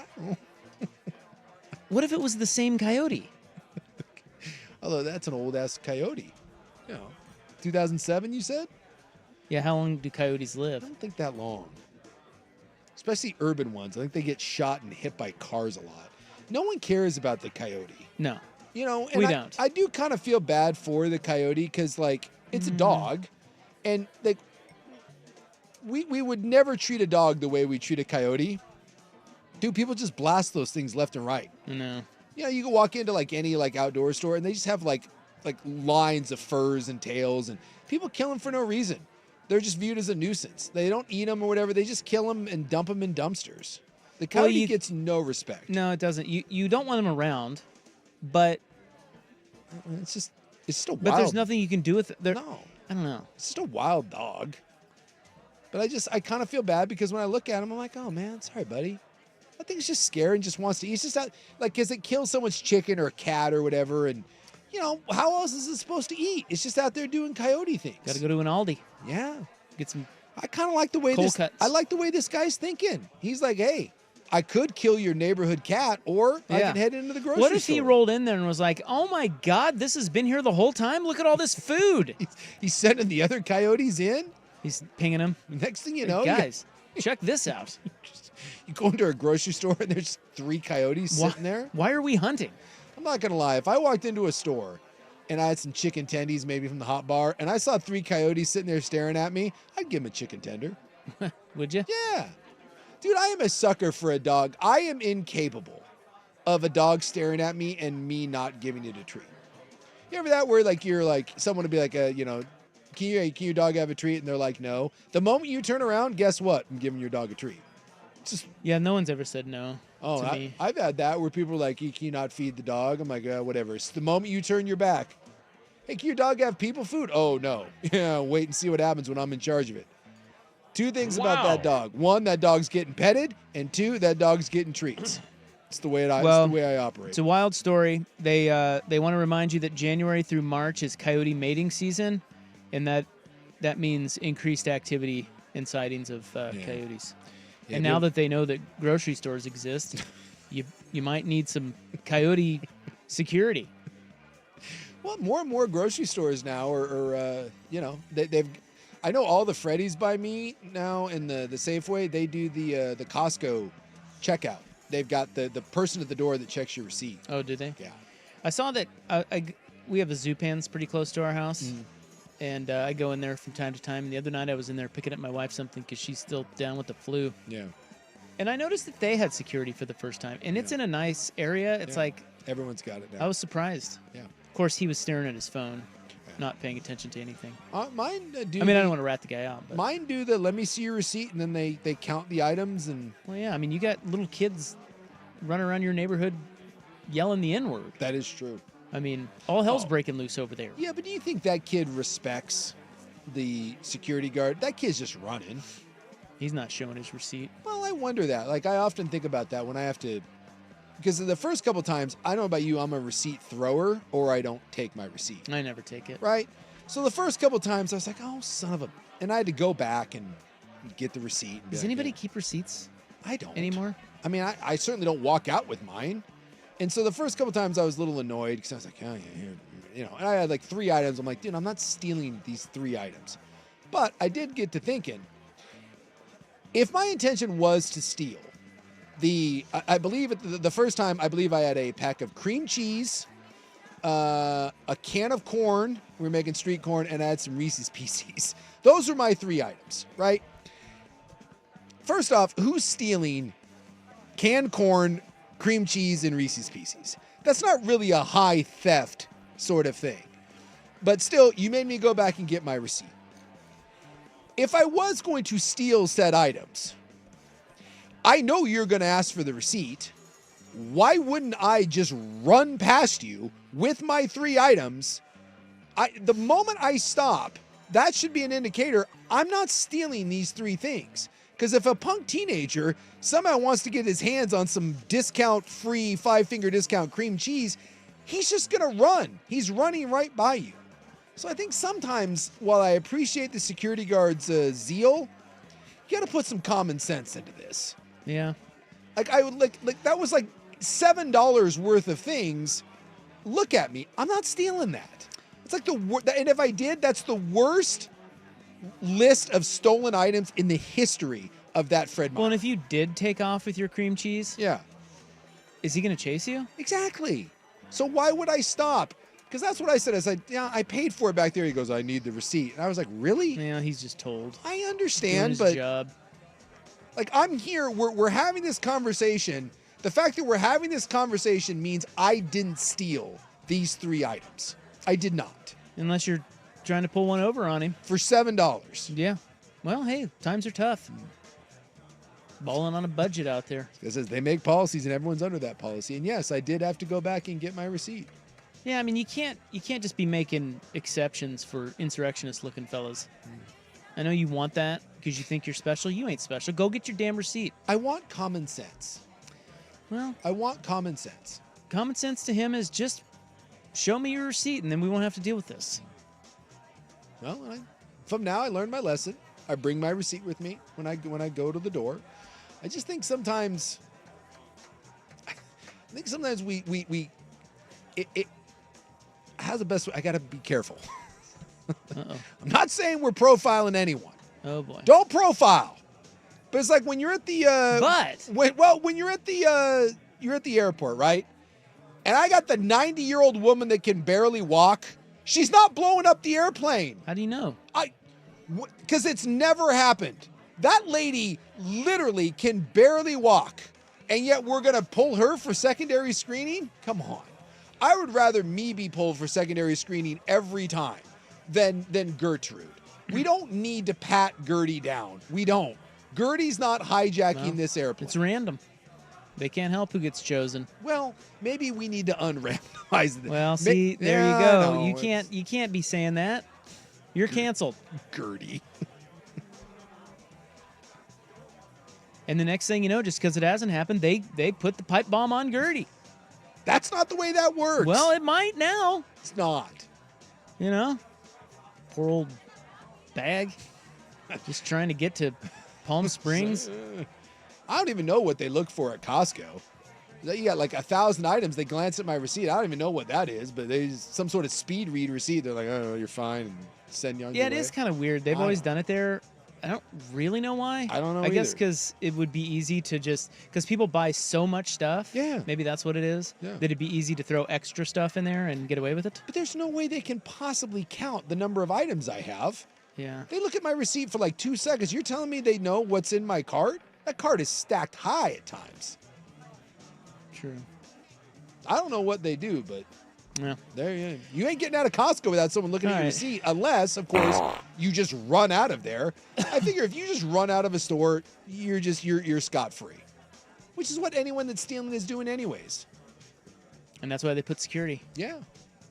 To not chase you down.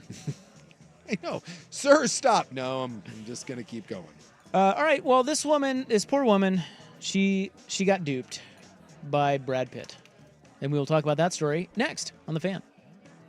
The home of Dirt and Spray.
media and WhatsApp accounts, as well as AI image creating technology to send Anne what appeared to be selfies and messages from Pitt. Yeah, I guess she was asking, hey, if this is really Brad Pitt, can you take a photo holding a newspaper or whatever, and you can produce those now. So to What the f*** are you talking about? To get the money, they pretended that he needed money to pay for kidney treatment because his bank accounts were frozen due to divorce proceedings with Angelina Jolie. And yet Brad Pitt can't go to any of his friends to come up with $800,000. He needs you. By the way, Brad Pitt, 61 years old, if that makes you feel old.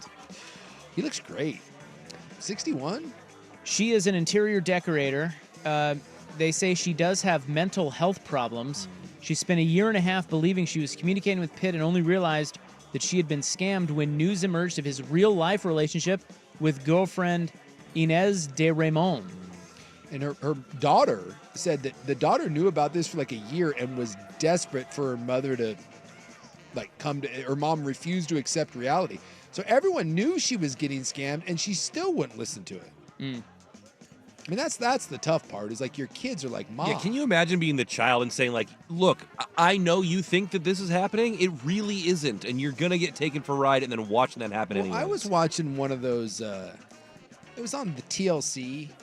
I don't think it was 90 Day Fiancé, although it might have been. And it was this lady, and she was an older lady and was kind of a bigger gal, kind of lonely. And she was convinced that she was in an online relationship with a European gentleman. She was from the United States, and he looked like Idris Elba. Really, just a really, really striking figure. And as they went through it, it showed the kids trying to talk the mom out of, like, Mom, this isn't real. They hired a private investigator. They found just this mountain of evidence. And every time they would present her, she would say, I know. And then in the next scene, it would be her being like, well, I still think I'm right. And would go back to him. And this went on for it went on for months. And the kids eventually, it was one of the saddest things I've ever seen. That this lady was presented with every piece of evidence you could need to be like, this is absolutely a scam. And she just refused to believe it. Yeah, it's interesting. You get to that age, and you just... How old was this lady? They said she was... Let's see.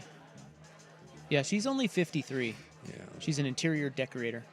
But I just mean, usually the olds get taken here.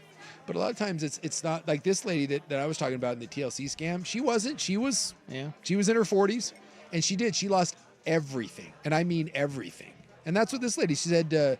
The Brad Pitt lady is now she lost her home, lost everything. She has to live with her friend in a little room. I wonder what the husband thinks. The ex-husband. 'Cause she got a divorce. Yeah, maybe, I don't know. Does that make you feel better or worse? She told a show over there, she said she was first contacted by someone posing as Pitt's mother shortly after she began using Instagram for the first time. She told me that her son needed someone like me. The scammers messaged her again several days afterwards, this time posing as Brad Pitt. At first, I said to myself, oh, this has got to be fake. This is ridiculous, but I don't know social media. I didn't really understand what was happening to me. She said, I asked myself why they chose me to do such harm like this. I've never harmed anyone. These people deserve hell. 64,000 Americans were taken for over $1 billion in romance scam money in 2023. Yeah. Double the 500 million just 4 years earlier. So it's getting more prevalent. Yeah, it's rough. And senior citizens were conned out of roughly $3.4 billion in a range of financial crimes in 2023. Well, and that's what do they call them now? There's a name for men. This is happening a lot to men because they're like passport bros, or basically it's lonely men that can't get American women, so they go and it's a whole tourism thing. They go over, a lot of them are in Russia and the Ukraine, Romania, and they go to these countries and you basically buy a woman, and they are getting schnookered out of so much money because there's a whole crime industry that's popped up and realized how these men are desperate and they will literally believe just about anything, and it's a whole industry now, and it's pretty sophisticated. Again, with AI imaging and all this stuff now. This woman is being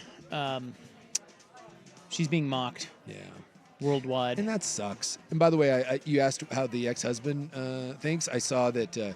So when they got the divorce, he had to pay her $800,000, and the scammer got all of it. So that dude wrote that guy gave $800,000 to. So I don't know if it makes you feel better that you gave it to your wife because she divorced you for Brad Pitt, or if you feel sick that you had to write that check for a bunch of scammers. Yikes. Is that better or worse for the ex-husband? Maybe worse. I think worse too. Yeah. Yeah, that's bad. Yeah, they got it all. Can they get it back? No. These people, once you get it, they're gone. Well, there's Do they know who's behind it? I don't think they do. I mean, these people just vanish. Why doesn't Brad Pitt pay it? He released a statement on it. Did he? What did he say? He just said he felt terrible. Yeah, sorry about your money there. Look, you can't. What do you want Brad Pitt to do? Is he supposed to cut a check? Make her whole. Well, if he cut a check, you better watch out for Ryan Buckley. He'd make sure it's enough. Said it's I mean, awful he'll that scammers criticize. take advantage of fans, strong connection with celebrities, but this is an important reminder to not respond to unsolicited online reach, especially from actors who have no social media presence, blah, blah, blah. So, Come on, Brad. You could break her off something. He certainly could. I don't think he's going to. $5,000. He doesn't want to set the precedent that if you accidentally got scammed by someone pretending to be me, now I have to give you money Yeah. for being a dumbass. And like, how much is enough? It's like people say, you gave her $20,000. Oh, way to go! Oh, Brad. nice, Brad. That's Yeah. only people X like number. Buckley. Yeah, that's exactly right. Have you ever watched the I don't think it still goes on, but have you ever seen the MTV show Catfish? No. Oh, yeah. I've heard of it. It's brutal. Every one of those shows you look at and you're like, oh my God, how dumb can you be? And it goes on for years. These people get into these relationships with people for years and they never meet them. And they're like, hey, people will get on an airplane from Los Angeles to fly to like Miami. And then when they get there, the person won't meet them and they fly back to LA and the person's like, oh, sorry, blah, blah, blah. And that person's like, oh, well, okay. And then they just keep going. It's Manti Te'o told the whole world about a girlfriend that he had never met that he spent hours on the phone with. It's unbelievable. Just these people that buy this stuff. And like, you want to believe that there's no one can be that naive, and yet there's just thousands of them out there. All right, which is why I said lonely, horny, and rich or poor. Just lonely and horny and desperate is a terrible combo. Who has the biggest boobs? Next, here's Buck. Thinking like some Bavarian milkers. Now, from the Fan Sports Desk, a Sports Center update on 1080 The Fan. Ryan Buckley with this Sports Center update. First on the Fan, the Blazers back on the hardwood tonight, hosting the LA Clippers at Moda Center. Donovan Clingan, Jeremy Grant, Matisse Thybulle all out for Portland. Denny Avdia is doubtful. Robert Williams III questionable. On the Clippers side of things, they are playing the back end of a back-to-back, so Kawhi Leonard is out for injury management. Terrence Mann is questionable. Tip-off is at 7. The Clippers favored by 6.5. On the gridiron this weekend, 4 divisional playoff games in the NFL. The first one kicking off on Saturday is Houston visiting top-seeded Kansas City. But the Texans may be without running back Joe Mixon, who's listed as questionable with an ankle injury. In golf, the Southern California Fires have forced officials to move the Genesis Invitational away from Riviera Country Club in Pacific Palisades next month. New tournament location yet to be determined. And the sports world loses a broadcasting legend today as Bob Uecker has passed away at the age of 90. He played 6 seasons in Major League Baseball before becoming the Brewers broadcaster for 53 years. Also fondly remembered for his roles in both TV and film. More sports scores and stories in 30 minutes. I'm Ryan Buckley at the 1080 The Fan Sports Desk. Listen live or on demand on the Odyssey app, the Fan's desktop player, or tell your smart speaker to play 1080 The Fan. One number does it all for contests and texting your favorite fan.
Well, we all love boobs.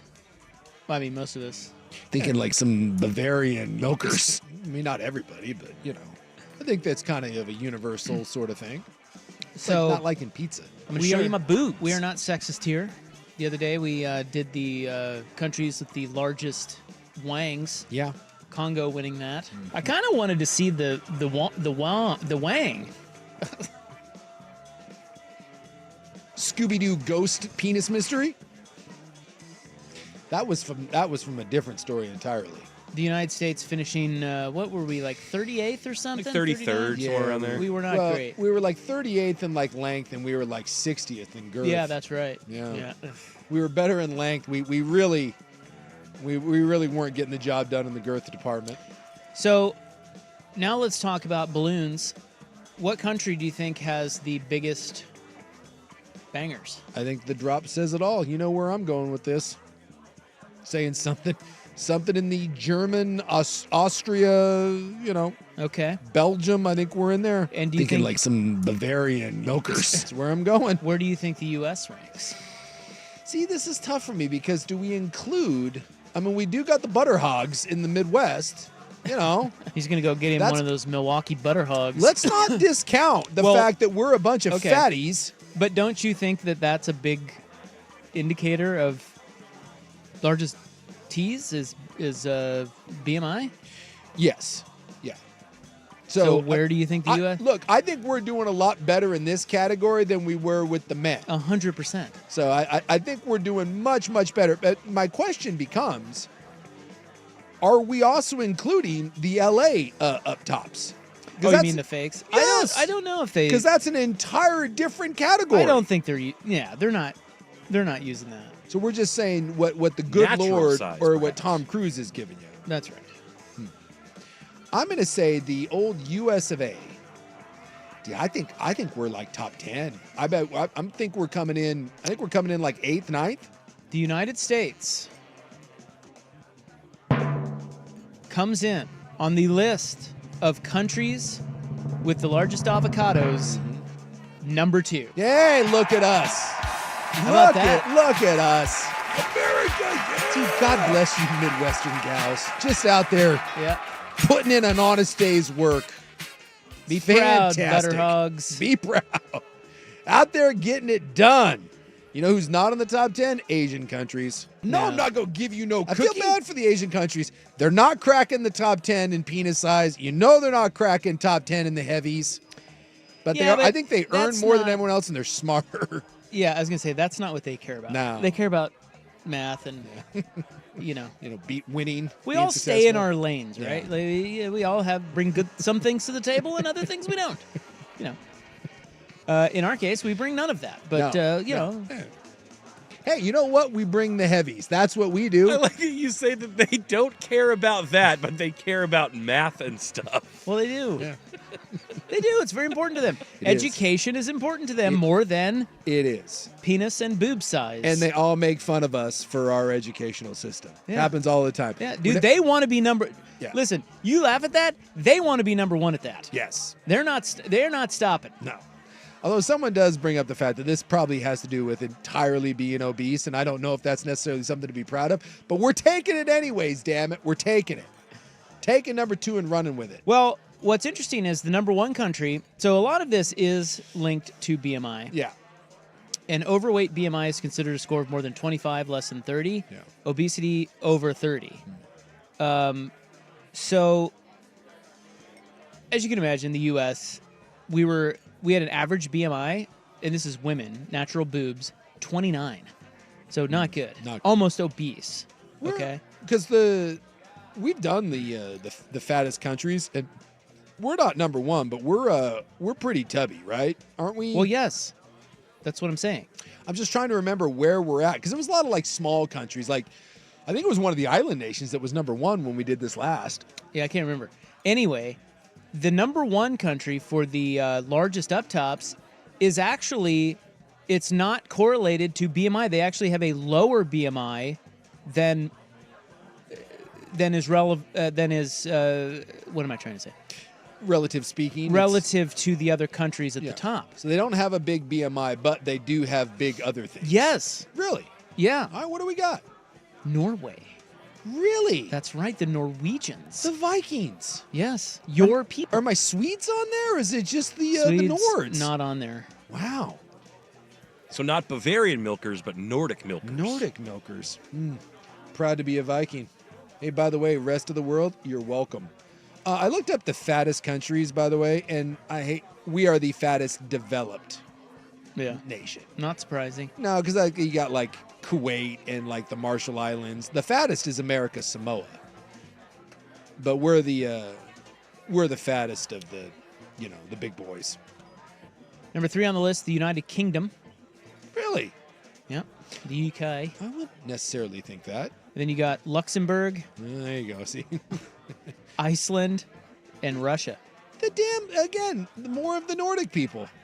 Smallest boobs. It's and I know you're going to go with the Asian country. It's not an Asian country. Going with the Asian countries. It is an average of an A cup. That's disappointing. An average? Yeah. Oh my gosh. Very small. Note to It self, was not vacationing here. Where the hell did it go? I don't know. That's kind of depressing. Yes, 108 countries. Doop, bloop, bloop, bloop. I know you're sitting on the edge of your seat. I can't wait. Greenland. Really? Yeah. And we want Greenland? Yeah. We're trying to take over Greenland with some A cups? Greenland, average of an A cup. Hey, you know what? If Greenland wants Trump to leave him alone, they should probably just lead with that and be like, really? You know he's not interested once that happens. Although, doesn't Greenland have like 3 people? It's got like 3 women.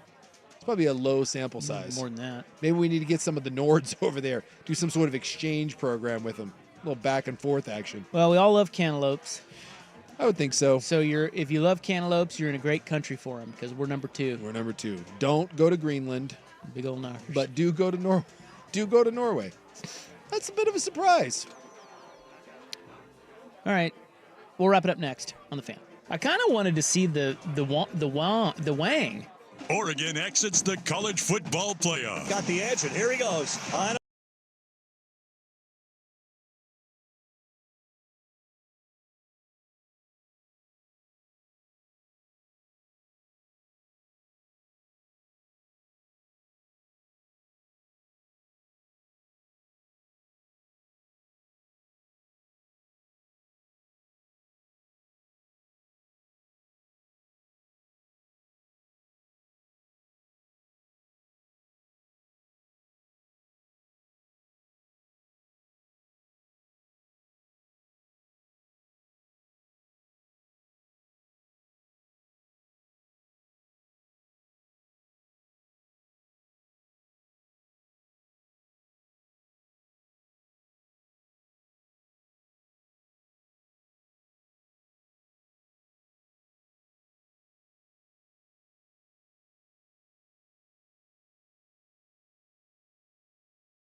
that tech shirt, I know you think that's all the rage. That's hugging you in all the wrong places. Well, but that's rough. Isn't it less about the shirt and more that we're just not in a baggy phase right now? Like clothes are yeah, but tighter. I think if you're willing to go with more of a more of a cotton base, I think it's going to do a better job of hiding than that whatever that dry fit material. It is not a. Yeah, but you good. sweat out there. Yeah, you're not wearing cotton. Who wears cotton on the golf course? But a nice cotton poly blend, a nice tri blend, because what you're wearing, that Tiger Woods polo, you don't look like Tiger Woods. You look like a Perkins waitress that slept with Tiger Woods. It's not good. It's rough. It's rough out there. Oh, man. But yeah, stuff is more form fitted now, and that's that's both good and bad. That is both good and bad. Yeah, you got to find a happy median there. But every now and then you're out on a golf course, you're like, ooh, and then the sweat forms. You can see the line where it's hanging down. You're like, oh man, I feel bad for you, brother. It's a rough go. Well, there's always a solution. What? Lose more weight? That's right. Well, people are trying now with the the Ozempic and all that, right? Probably gonna end up, it's probably going to end up killing you, but is that still a thing, Ozempic? I think it's still a thing. Ozempic. Most of they're finding out it's like ripping people's guts apart, and people are just miserable on it. But they're like, I'm skinny for the first time. Anything to stop eating and not having to exercise. That's right. I don't want to do it the right way. No, I want to do it the easy way. Well, I think I'm about a week away from the gyms clearing out again. Because you got to deal with the influx January 1. And then, I want to say by the 20th, 25th. Have you noticed all the joggers outside? Oh, yeah. I mean, it's so cute. I just look at them like, ugh. It's freezing ass Look cold. at you. You're out there. You You're can tell they trying. haven't run in forever and they're not happy. But they got all new gear on. Oh, yeah. Well, it's like the New Year's resolution thing, right? Like, I'm going to get in shape and, it's got to work for somebody. Start somewhere. So kudos out there trying. It's just every year it's just hilarious to see it. And it's all right around the same time. Mm-hmm. About 3 years into the year, you go back in. Because now when I go in, because if you're a regular gym goer, you go pretty much the same time every day, right? And so you see the same people every day. It becomes your little world. You know everyone who's there. And all of a sudden you walk in one day and you're like, who the hell are these people? And,